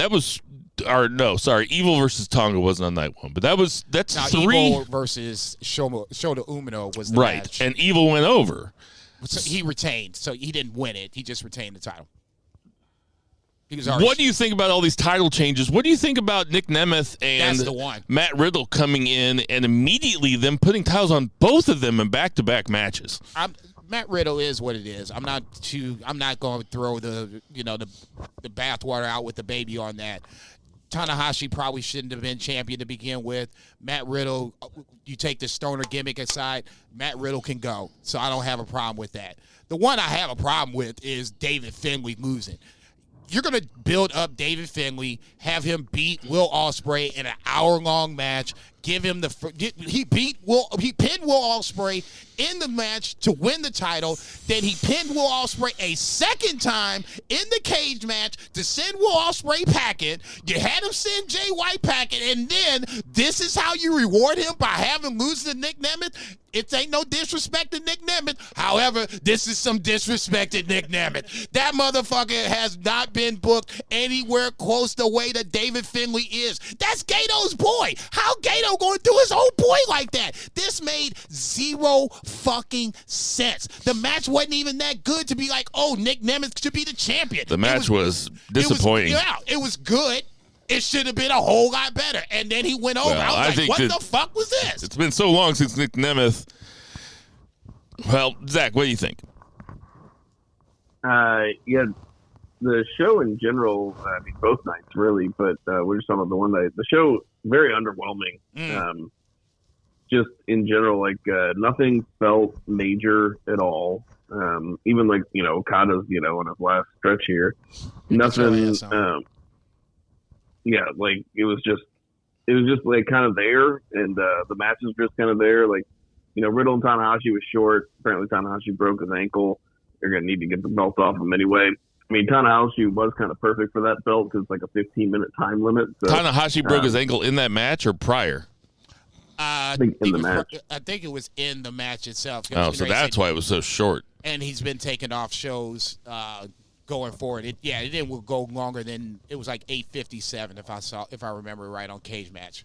So yeah, it went. But it's like, yeah, it was like 8 minutes. Yeah, but it's fine. Like that, it's fine. That I was just like, oh, okay. I'm like, that's interesting. I'm like, I guess like Riddle's going to be doing, more work with New Japan. Cool. Like we'll get to see him wrestle a lot because that's like a workhorse title. Like that's fine. But it didn't generate a lot of heat in the, in the building. And then, the main event also didn't have a lot of heat.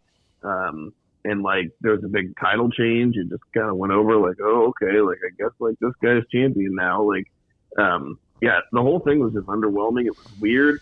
The booking seemed weird. How you gonna have a title change on a count out? Nigga, what? And so House of Torture has both those titles? The junior and the Never. Yeah. What the fuck, man? You're going to put it on House of Torture? The David Finlay thing is outrageous, really. I mean, it is fucking outrageous. And it seems like a panic move for a promotion that just lost its two biggest stars, basically. It seems like a panic move. You got to fix your shit in-house. You can't live off these ex-WWE guys. Jeff Cobb. Could Jeff Cobb get some love? I mean, god damn. Well, it just strikes me as fucking panicky, and they didn't have to do that. They just, I don't know. None of these matches really stood out to me at all. The women's match I thought was kind of too short. Sabre Jr. versus Nagata was cool. I'll just say this for the women's match. And that was short, though, too. Yeah, it was. Yeah, I think that was under 10 minutes. It's like 9:57 or something like that. The women's match was like one of the longest of the show, and I think it kind of took away the bad taste of Mayu versus Tam. You got Mayu versus Mina in this one. Much better match, obviously longer. Arguably the best match of the 23rd. What do you think of the women's match, Zach? I mean, it was good. It was, better than a lot of the stuff on the show, actually. I can't disagree with that, and I think ultimately therein lies the problem. The 24th is kind of the same thing, even though I will say Doki beating Hiromu was a big surprise, but I think that's a bigger plan. I would like to think it's a bigger plan of Doki getting a push, Hiromu moving to heavyweight.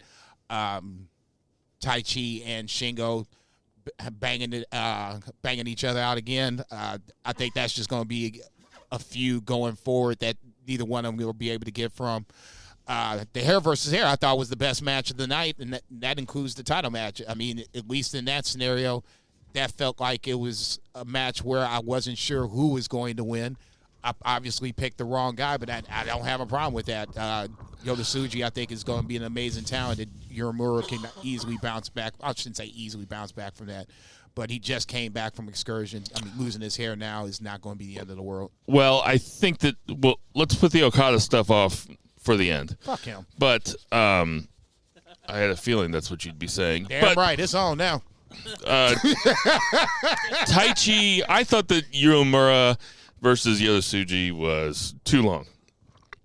Did not have to be 28 minutes or whatever it was. They had a tough follow because Shingo and Taichi was fucking awesome. It was the match of the weekend as far as I'm concerned.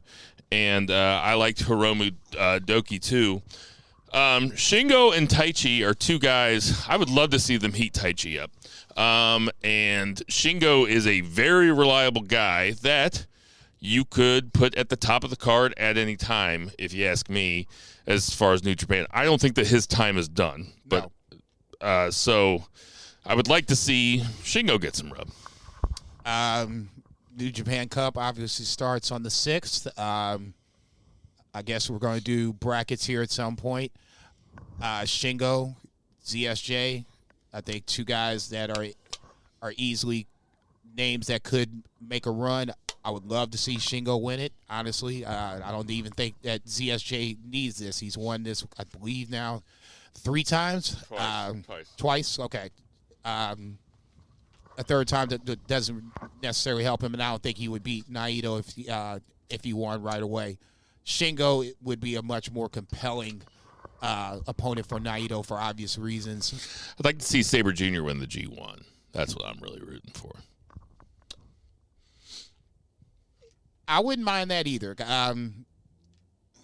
Bring Josh Alexander over, make it a little fun. By the way, I asked after Wrestle Kingdom, do you think we'll see Dolph Ziggler in the G1? And it looks like we're going to get him. I mean, if he's holding the belt, him being in the G1 is what?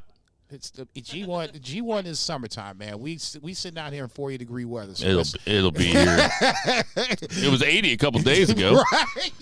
Right. Jungle Boy Shota has a match, and Jungle Boy shit starts fucking. There's like a play over. I don't know who this is for. Like, who's getting excited about this? What are they doing with Shota Umino? I have no idea. I don't know what they're doing with so many people right now. It's kind of frustrating, and just kind of baffling. Like the Yu Uemura thing, like the shaving the head. Like, why? It was like it didn't. There's no heat behind it. I'm so glad that they did not shave that beautiful mane. Oh no, off it's going to go. Suji. Oh, okay. You're talking about Suji. Oh, I mean, I feel like you had better hair than Suji. Okay. Unprofessional bullshit. Okay, no, I was going to go with the absolute bullshit button on that. I'm going to say this. The two things about you guys have said about the time and Uemura shaving his own head. Uemura shaving his own head is a throwback to Suzuki shaving his own head when Goto beat him in hair versus hair. He just took control of his own destiny. Does Uemura have that Battier head too? Kind of, sort of, yes. But when they say, I do remember him shaved when he was a young lion. It is kind of a messed up dome. The time limit is a callback to their young lion days again. All they did was have draws. I think they had 22 draws in their young lion days. So, I mean, them going, to the 30-minute, bitter end shouldn't have been a huge surprise. I kind of enjoyed that because, like I said, for me, it at least was like, okay, it ain't going to end up as a draw, but they're at least calling it back to where we did this so many times beforehand. And then the main event was Sanada versus Naito for the heavyweight championship, and this match was fine up to a point, and then it got bad.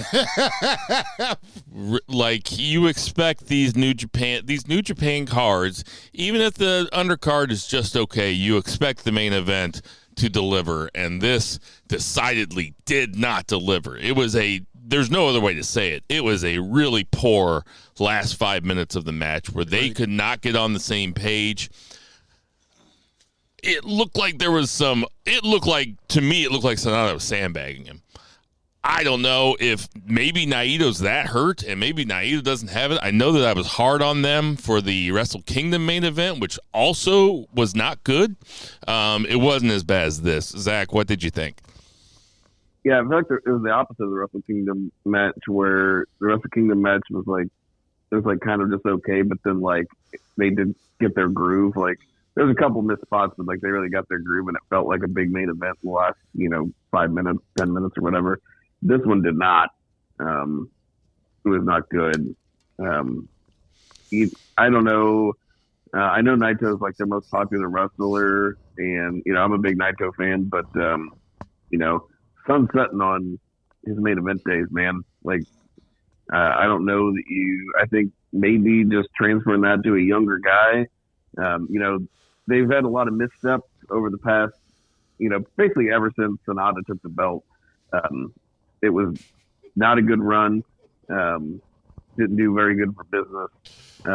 Naito's not really doing anything, groundbreaking here. Like, they're freshening things up in kind of like all the wrong ways, with like the ex-WWE Gaijin. Just, they should have those young guys, like a Yoda Tsuji or something. Maybe one of them wins the New Japan Cup, takes it off Naito. Really, they need to like get the younger generation, get them going. That's what they need to do. Shota Umino, somebody, Fucking, well, I guess Tsuji just got a big win. Okay, and then Naito afterwards comes out and brings Okada up there, and they kind of have a little fun moment. It seemed like the only person that really had anything fond. Okada, so he goes out, he puts over Will Ospreay, who ends up putting over the Bullet Club, putting over David Finlay, who loses Dolph Ziggler. Okada has two 10-man matches, or was the first one an 8-man match? Anyway, Okada goes out and pins Callum Newman 2 nights in a row. Yoda Tsuji, after his match, walks up to Okada outside, and Chris Charlton translated it. He said, "Are you happy with the way that you're leaving this company?" He goes, "I'm ashamed of you," or something like that. He said something pretty fucking hardcore to him. Was that a shoot, Jason?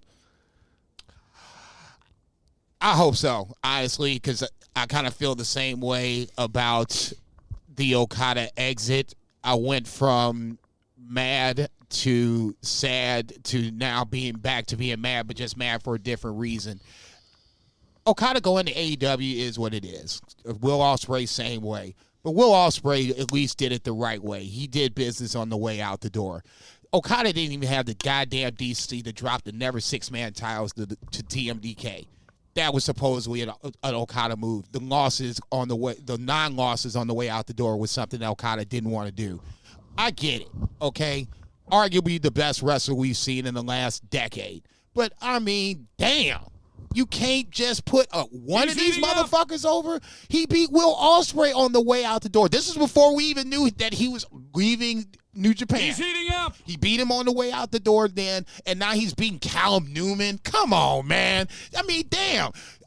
You can't... Tanahashi or TMDK, either one of them would have been an acceptable loss and nobody would have blinked. But you had to win those two.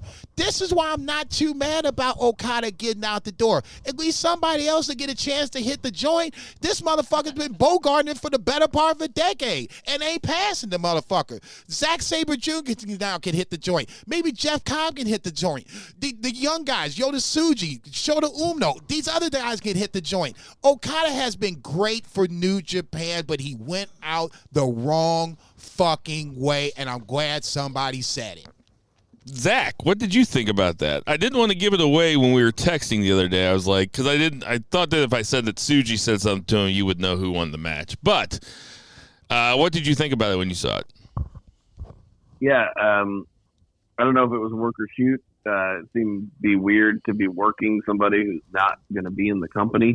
Granted, unless it's a forbidden door match or something. Yeah, I was going to say, granted, he can definitely come back and work shows because I'm sure, it's like John Moxley's over there working shows and shit. But actually, definitely pretty interesting. Just what's that? Supposedly, Okada has come out and said he's never coming back to work in New Japan. Take it for what it's worth. Yeah, I mean, that also wouldn't surprise me. Like, what else is there for him to do? It does suck, like, the state of New Japan right now and the timing of his leaving, and with Ospreay leaving, and not too long before that, Jay White, a lot of their top guys going out. But come back. There really isn't, unless Okada's just going to stay there forever and carry the company on his back and try to bring it back a la Tanahashi. There's nothing else for him to do. He's done everything. There's not as many stories for him to tell. So I don't begrudge him going to get his bag. Like, the guy's in his prime, get that money. The exchange rate on the U.S. dollar is great for the yen right now. So if I could just afford the plane ticket to Japan, I'd be living it up over there. But I think it is important, though, to piggyback off of what Jason said. Like, it is a tale of two exits between Ospreay and Okada. I mean, Ospreay goes out doing business. Sorry, Eddie Kingston. Sorry to use the insider terms. He goes out looking up at the lights. Yeah, I don't know why he didn't put somebody over. Really, really odd. In a singles match. Yeah, put somebody over in a singles match. Tanahashi was the perfect guy to do it, and if it would have happened, they never would have blinked. Tanahashi was another guy that could have taken the fall in a never six-man championship match to take the titles off of them. I mean, I'm not even talking about the six-man. Okada whatever. But this goes back to those titles mean nothing. I'm not saying that they mean anything, but it goes back to the questionable booking. Why not do it? Now they're in limbo. How are you going to get? You're making it way harder than it should have been. Just have them take the L. Yeah. Is that match at Windy City Riot between Moxley and Naito for the belt? It better be.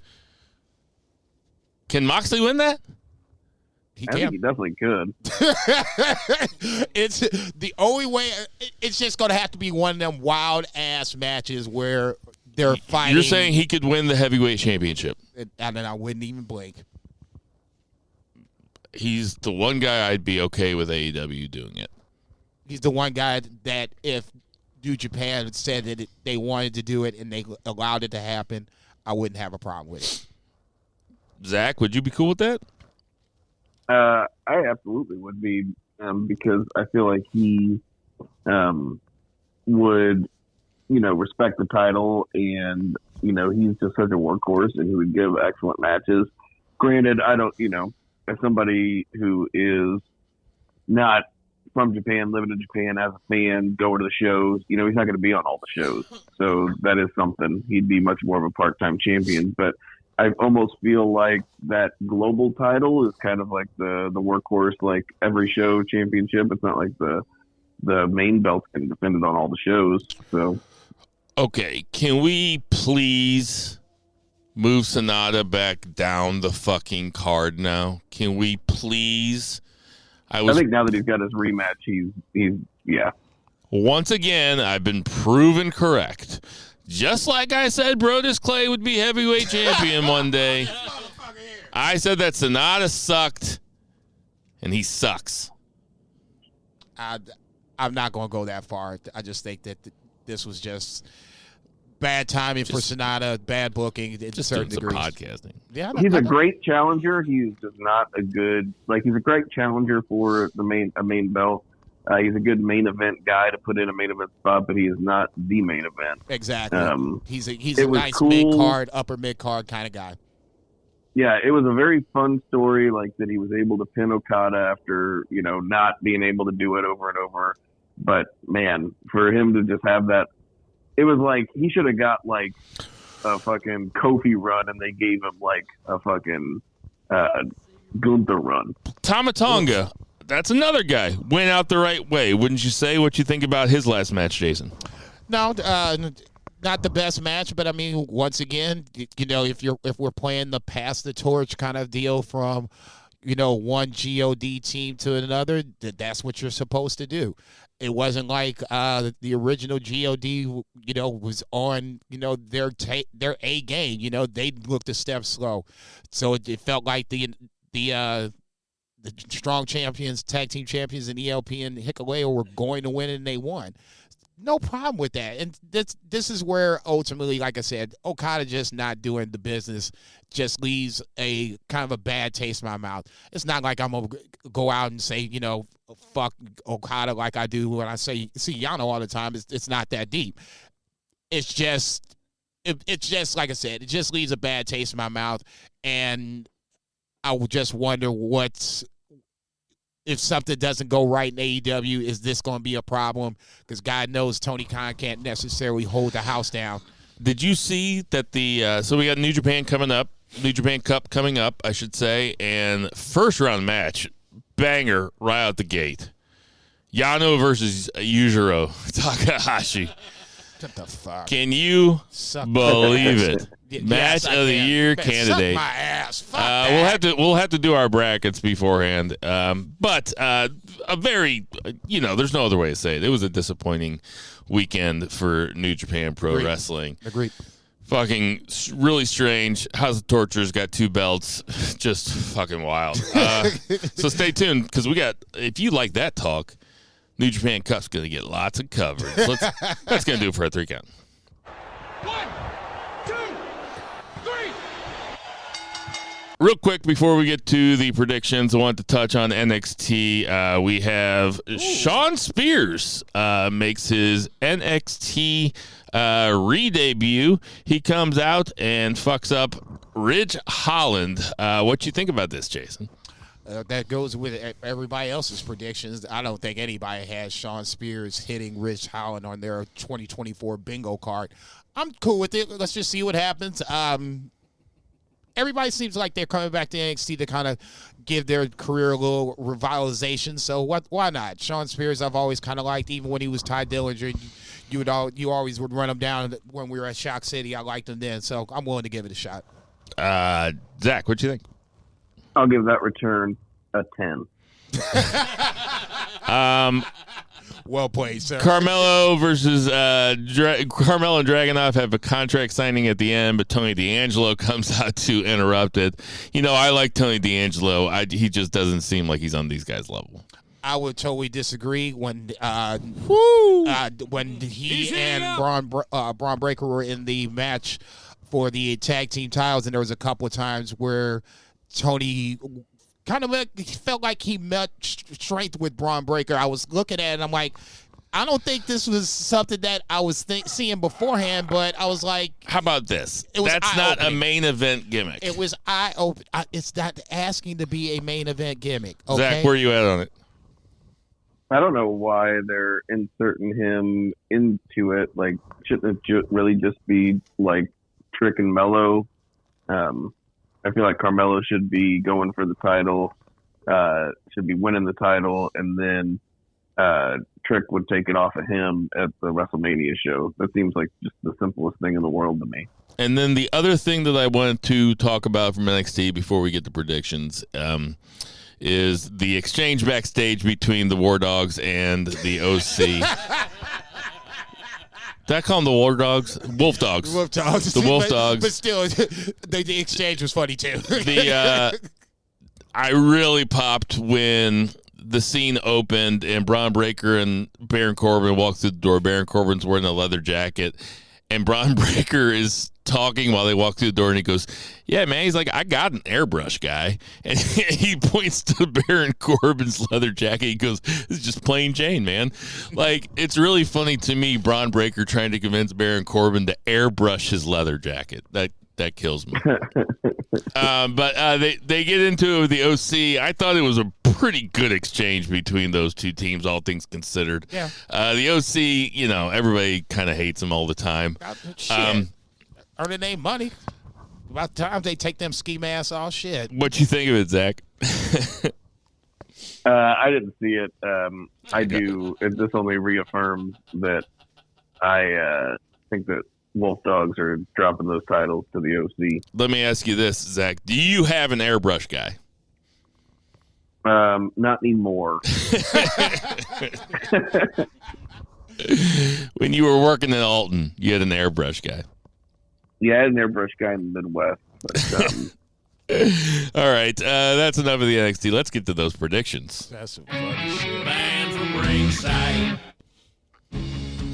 Okay, so last week, Zach went out on a couple limbs. He picked Randy Orton. He picked the New Catch Republic. So he lost a couple points. Jason and I had perfect Elimination Chambers, but there was only 4 matches. Not much to brag about there. I'm in the lead with 26. You guys are in second and third place. Way behind. We're 23 and 22. So, we have AEW Revolution this Sunday. Are you going to be watching it live, Jason? Shit. If I had to take a guess, I'm going to probably say no, but that's okay. I'll stay spoiler free. It won't be that hard to do that. Zach, you going to be watching it live? When is it? Sunday. I'll probably be a little bit behind. I gotta do a little bit of work stuff, like right in the middle of Sunday evening, which is really annoying. But I will probably, I'll be watching it that day. All right, Jason, you're up first. We have Orange Cassidy versus Roderick Strong for the International Championship. Jason, who do you got? I was thinking about this on the way over here because it should just be chalk Orange Cassidy, but I do think that Roddy does have a legitimate chance, especially with Undisputed Kingdom kind of floating around fuckery, waiting in the wings. But I'm just going to go ahead and beat chalk and pick Orange Cassidy until you prove it otherwise. Zach, who you got? I am probably going to lose points here because I feel like I should be thinking the same way, but I think TK really likes Roddy. I think OC, the second run has almost been kind of superfluous to his first run with the whole like Moxley, Phoenix thing. And I think it's really just kind of biding its time for somebody else to carry it. And I think Roddy Strong is an excellent candidate for that. And I'm going to go with Roderick Strong. Yeah, I am thinking the same way as Zach. I'm taking Roderick Strong. I think he's been getting a lot of TV time for a long time now, and Orange Cassidy has held that belt forever. And there's certainly no shame in losing to Roderick Strong. The guy can fucking go. Nope. The guy, I used to say Undisputed Era, I thought that he was the best worker of the bunch, and that's saying a lot with those four guys. Him and Adam Cole are so good, they made Bobby Fish look cool. Where's the lie? Tell him when he's telling lies. I'm taking Roderick Strong. Zach, we got Brian Danielson versus Eddie Kingston. This is not a chalky pay-per-view. There's lots of stuff that can happen here. Zach, who do you got? So before Saturday, I would have said Brian Danielson, but I have a hard time thinking that they're just going to beat him twice in a row. I think that telegraphed a Kingston win, so I'm going to try to be smart and pick Kingston. I do think Danielson should win it because Brian Danielson, this is his last year. He should have a belt, and then he should just lose to somebody and not do the Okada thing and lose to somebody, go out on his back and lose that belt. But I do think that it is going to be Kingston. Jason, I think Danielson already did that and proved that he was an Okada while losing to ZSJ, but that's another story for another time. I'm going to take Eddie Kingston here. I think this is just part of more of a story of him becoming a champion and establishing himself as a champion. One of the hurdles I think he has to jump is a Brian Danielson hurdle. He's jumped the Moxley hurdle. He's jumped the cardio hurdle. Next one up is Danielson. I'm going to take Eddie Kingston to retain. We are unanimous in this. I am also taking Eddie Kingston. I would have taken Brian Danielson before the other night. Yep. The ending of that was just a little too obvious. If they put Brian Danielson over here, cool. Yeah. No problem with it. Zero problem with it. Yeah, I'd probably be cooler with it, actually. Up next, we have Toni Storm versus Deonna Purrazzo for the Women's Championship. I am taking Toni frickin' Storm with my Stone Cold Lead Pipe lock of the week. I think they've done an admirable job building this up. They've added some backstory, some real life backstory to it. I think Deonna, I've said it before, I think Deonna Purrazzo carries herself like a top of the card type chick. So, but same time, Toni Storm's great. I mean, there's not much more we can say about it. Everybody likes it, and it's unique, and it's interesting, and it's different, and she's great. So I'm taking Toni Storm. Jason. Everything you just said, including the Stone Cold Lead Pipe lock of the week. It's Toni Storm right now, obviously, with women on the horizon, I think it would be almost damn foolish to have her drop the title before she crosses paths with Mercedes and others. So, yeah, you got to take Toni Storm here. Zach, who you got? Toni Storm for sure. I will, just for the sake of being interesting, I'll reserve my Stone Cold Lead Pipe Lock of the Week for another match, though, so that we don't all have the same one. I feel like that happens a lot. It does. He's an agent of chaos. Can't wait to see who you pick. Up next, we have Christian Cage versus Daniel Garcia for the TNT title. Jason, you're up first. Who you got? If I wasn't going Toni Storm, this would be my other Stone Cold Lead Pipe Lock of the Week. I got to take Christian here. I just can't see Christian dropping the title before crossing paths with Adam Copeland one more time. No knock against Daniel Garcia. I think this is a chance for him to be on a big stage and show his talent and get some shine, but this is Christian Cage to me. I bet you just stepped on Zach's Stone Cold Lead Pipe Lock of the Week. Zach, who you got? Maybe.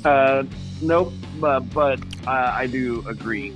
I think Daniel Garcia would be a great mid-card champion, but I don't think that we're ready to take that belt off Christian Cage yet. So, yeah, Christian Cage is probably going to be holding that belt when he faces Edge again. When Edge comes back, I am also taking Christian Cage. Also, you know, the more Christian Cage, the better. Keep him on my TV. Keep him holding that belt. So, go Christian Cage. Up next, we have the not for belts or anything. This is just a blood feud between the Blackpool Combat Club and FTR. Zach, who do you got? I'm going to go Blackpool Combat Club. I mean, this could really go either way, but I just feel like, you know, it's Moxley, man. And FTR has got no problem doing jobs. They don't do that many of them, but I feel like it's Blackpool Combat Club. You took the words right out of my mouth. I'm also taking Blackpool Combat Club just because it's one of those deals where it's Moxley. Moxley don't lose, and if I pick Moxley and I'm not right, I can live with that. If I pick against Moxley and I lose, I can't really live with that. I'm taking the Blackpool Combat Club. Jason. Woo! I can't say I disagree with your logic, Bill. I get it. It's like Charlotte, others that we've said, Orange Cassidy to a certain degree when it comes to the international title. The only reason I disagree... Gunther, Roman. The only reason I disagree is this is FTR.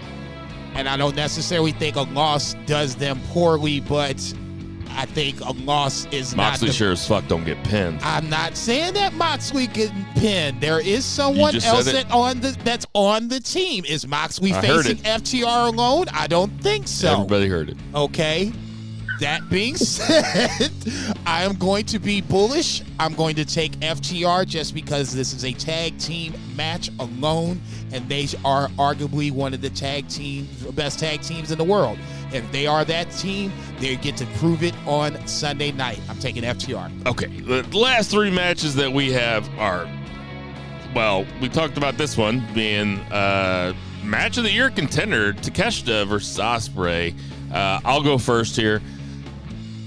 They can't keep Ospreay as a heel. Don Callis is involved. I'm taking Konosuke Takeshita to beat Will Ospreay. Who do you have, Zach? I can't see him beat Ospreay in this first match signed. So this is my Stone Cold Lead Pipe Block of the Week for Ospreay. Taking Ospreay. I love this. There's some fucking fireworks happening on the Band from Ringside podcast tonight, people. Jason, who you got?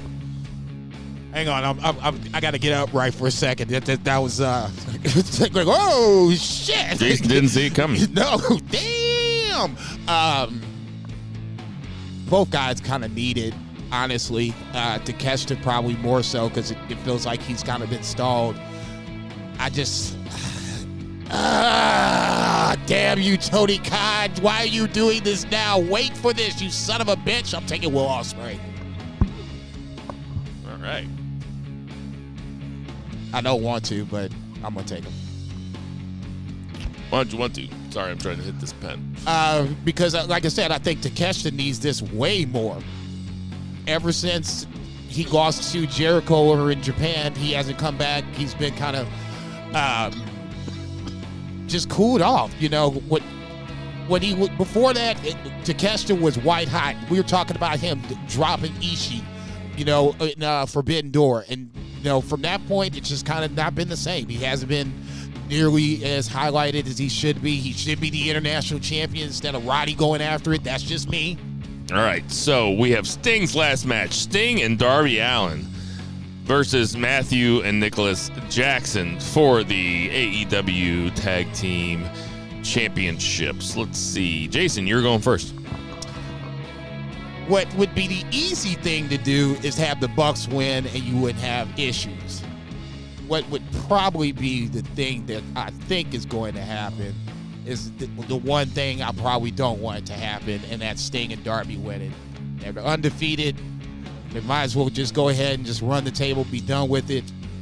Bucks losing is not going to be the end of the world. Bucks winning would be a nice little swerve, but I can't see that. Tony is a Sting guy. He's been good to him. I think he'll be good to him one more time. I'm going to take Sting and Darby to retain. They'll figure out the tag titles at a later point. Zach, I already wrote it down for you. What'd you write?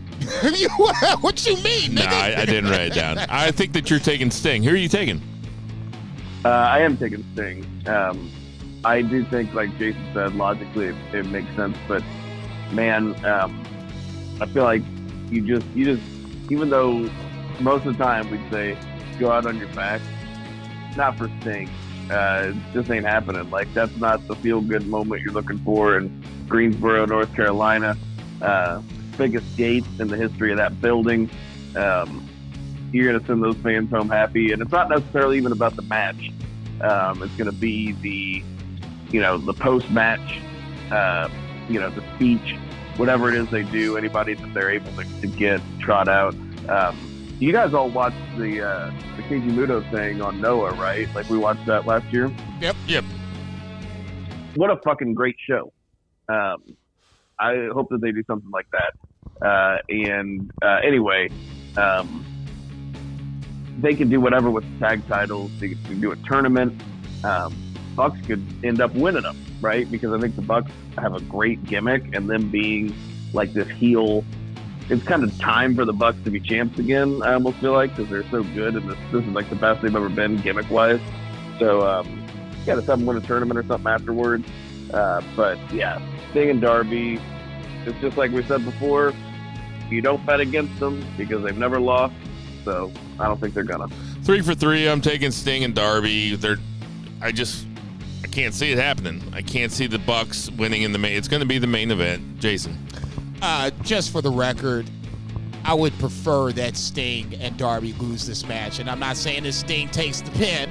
I'm saying that Darby takes the pin just for the fact that it's Sting's last match. And I think even on the way out, the team should take the L. It's an easy way to book going forward versus dropping the titles, coming up with a way to, whether it's tournament or otherwise, doing that route.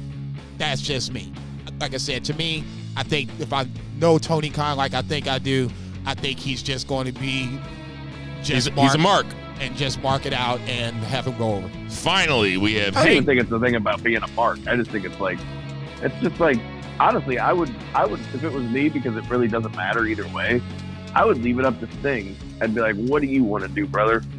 We're going to do whatever you want to do. It's your night, right? That's because you're a mark, too. Oh, okay. Exhibit A, Your Honor, Saraya winning at All In. That's all I'm going to say. That's very different. How's that different? That's a woman in her home country in the biggest wrestling show in like modern history. You're doing a title change for the fans, and she's a star. Like, it's not hurting anybody. Is she, she's though? A star. I'm not saying she's doing. It wasn't the main event. She's doing great work in AEW. Yeah, it's not a main event. It's a title change in a huge crowd. I mean, that's not the same thing at all. And then finally, we have the heavyweight championship, triple threat, the Vegas special. The AKA Hangman Page I versus. almost forgot about this. We were talking about Sting, and I was like, oh, it's the main event. We're done with fiction. Well, this is for the belt. Swerve Strickland's Mojo, Hangman Page. Zach, you go first. I have in least the most. Least is Hangman Page. Number 2 is Swerve Strickland. Mojo's walking away with this title. He's doing too good a work not to do it. Also, do we want to put any odds on the Young Bucks doing an "I'm sorry, I love you" super kick spot?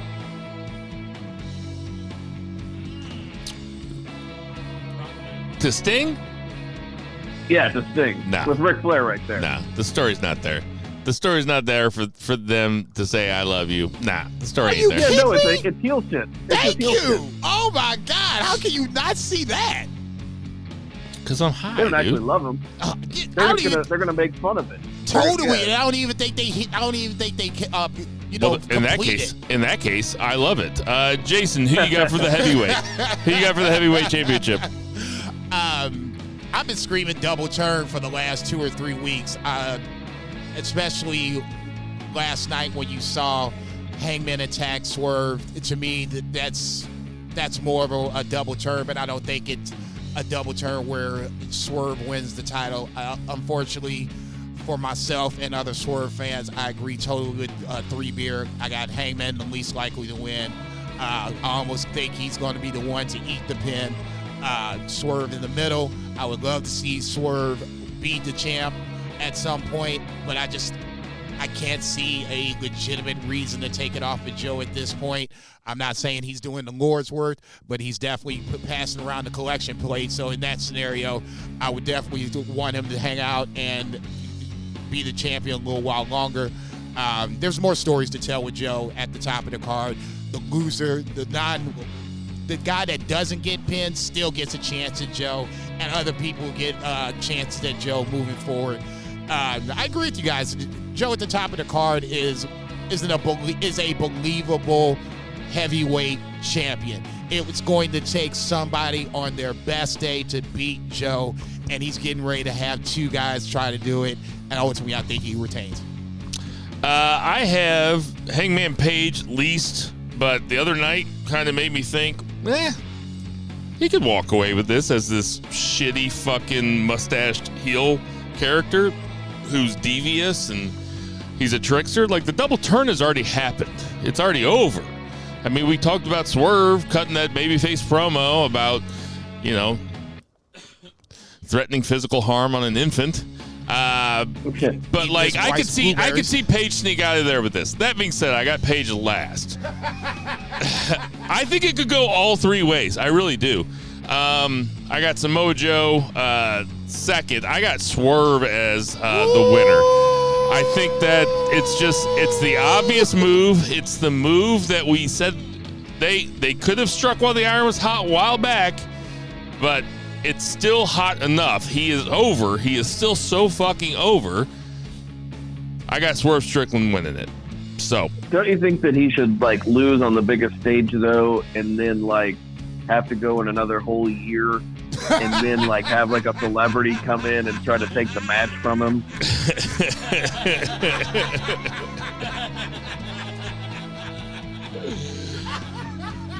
Nigga, you ain't shit, dog. So good. I say, let the man tell his story. So good. He's long-winded. Listen, Joe, this looks and smells like a transitional championship to me. I mean, really? Yeah. I Okay. mean, I love what Joe's doing, but too. Joe's like one of those guys that even if he loses the belt, it's not going to hurt him. I'm not saying it's going to hurt him. I just think that... And he could lose it without taking the pin. We could have Swerve go over Page, pin Page, and then Page in this new heel character just becomes obsessed with Swerve. I mean... Yeah, I can see it. I thought initially that Joe was a transitional champion too, and then he just took to it so well. I was like, man, they shouldn't do it. But I'm with you. I think, if you would have asked me 2 months ago, I would have been like, oh yeah, Joe's just going to lose to Swerve in a couple months. So, yeah. Right. That's going to do it for our predictions. Man from ringside. Hey, everybody. We got some birthdays this week. Big E Langston is 38. Booker T is 59. Mike Tenay, 69. We hardly knew ye. Oh, he's still around. What's he doing now? He's retired, at least from He doesn't- the wrestling world. At least he doesn't do much. He will very, very, very rarely do a podcast, and they're always awesome. Yeah. I fucking love Mike Canay. He seems cool. But he's like a huge he's like an even bigger baseball fan than he is a wrestling fan, which is like saying something. So I think he just goes to baseball games. And I'd like to talk to Mike Canay about baseball. I did not know that. I was getting ready to say I like him even more. Kyle O'Reilly is 37. Emma is 35. Justin Gabriel, 43. I wonder where he is. Probably South Africa. That's where he's from, right? Ivar. You know what Ivar's real name is? Oh, I do not. Todd Smith. Ivar is 40. He and LL share the same name? Isn't that wild? Oh, yeah. Is he Kenny Omega's brother?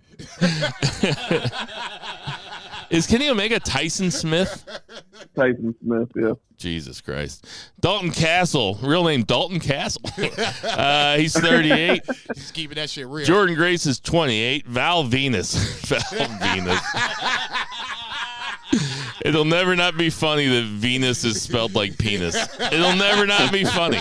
Val Venus is 53. Hello, ladies. And Mr. Kennedy is 48. He had a great gimmick. That shit was going until he fucked it up. Hey, everybody. We know there's a ton of podcasts. Let's do some. I think he's about to win a title in New Japan, For my family, for Dinner Mahal, for Lucha Chris, for Murray the Merman Murray, for Brett Jagger, for Vice, for Three Beer Zach Bowman, for Jason Cornelius Bell. I am Bill Vagey. Black Lives Matter. Support your local weed dealers. Support your local restaurants. Come see me tonight or tomorrow night. Triple check. Give your parents a call and never ever forget to boo the heels. Boo! Bitch.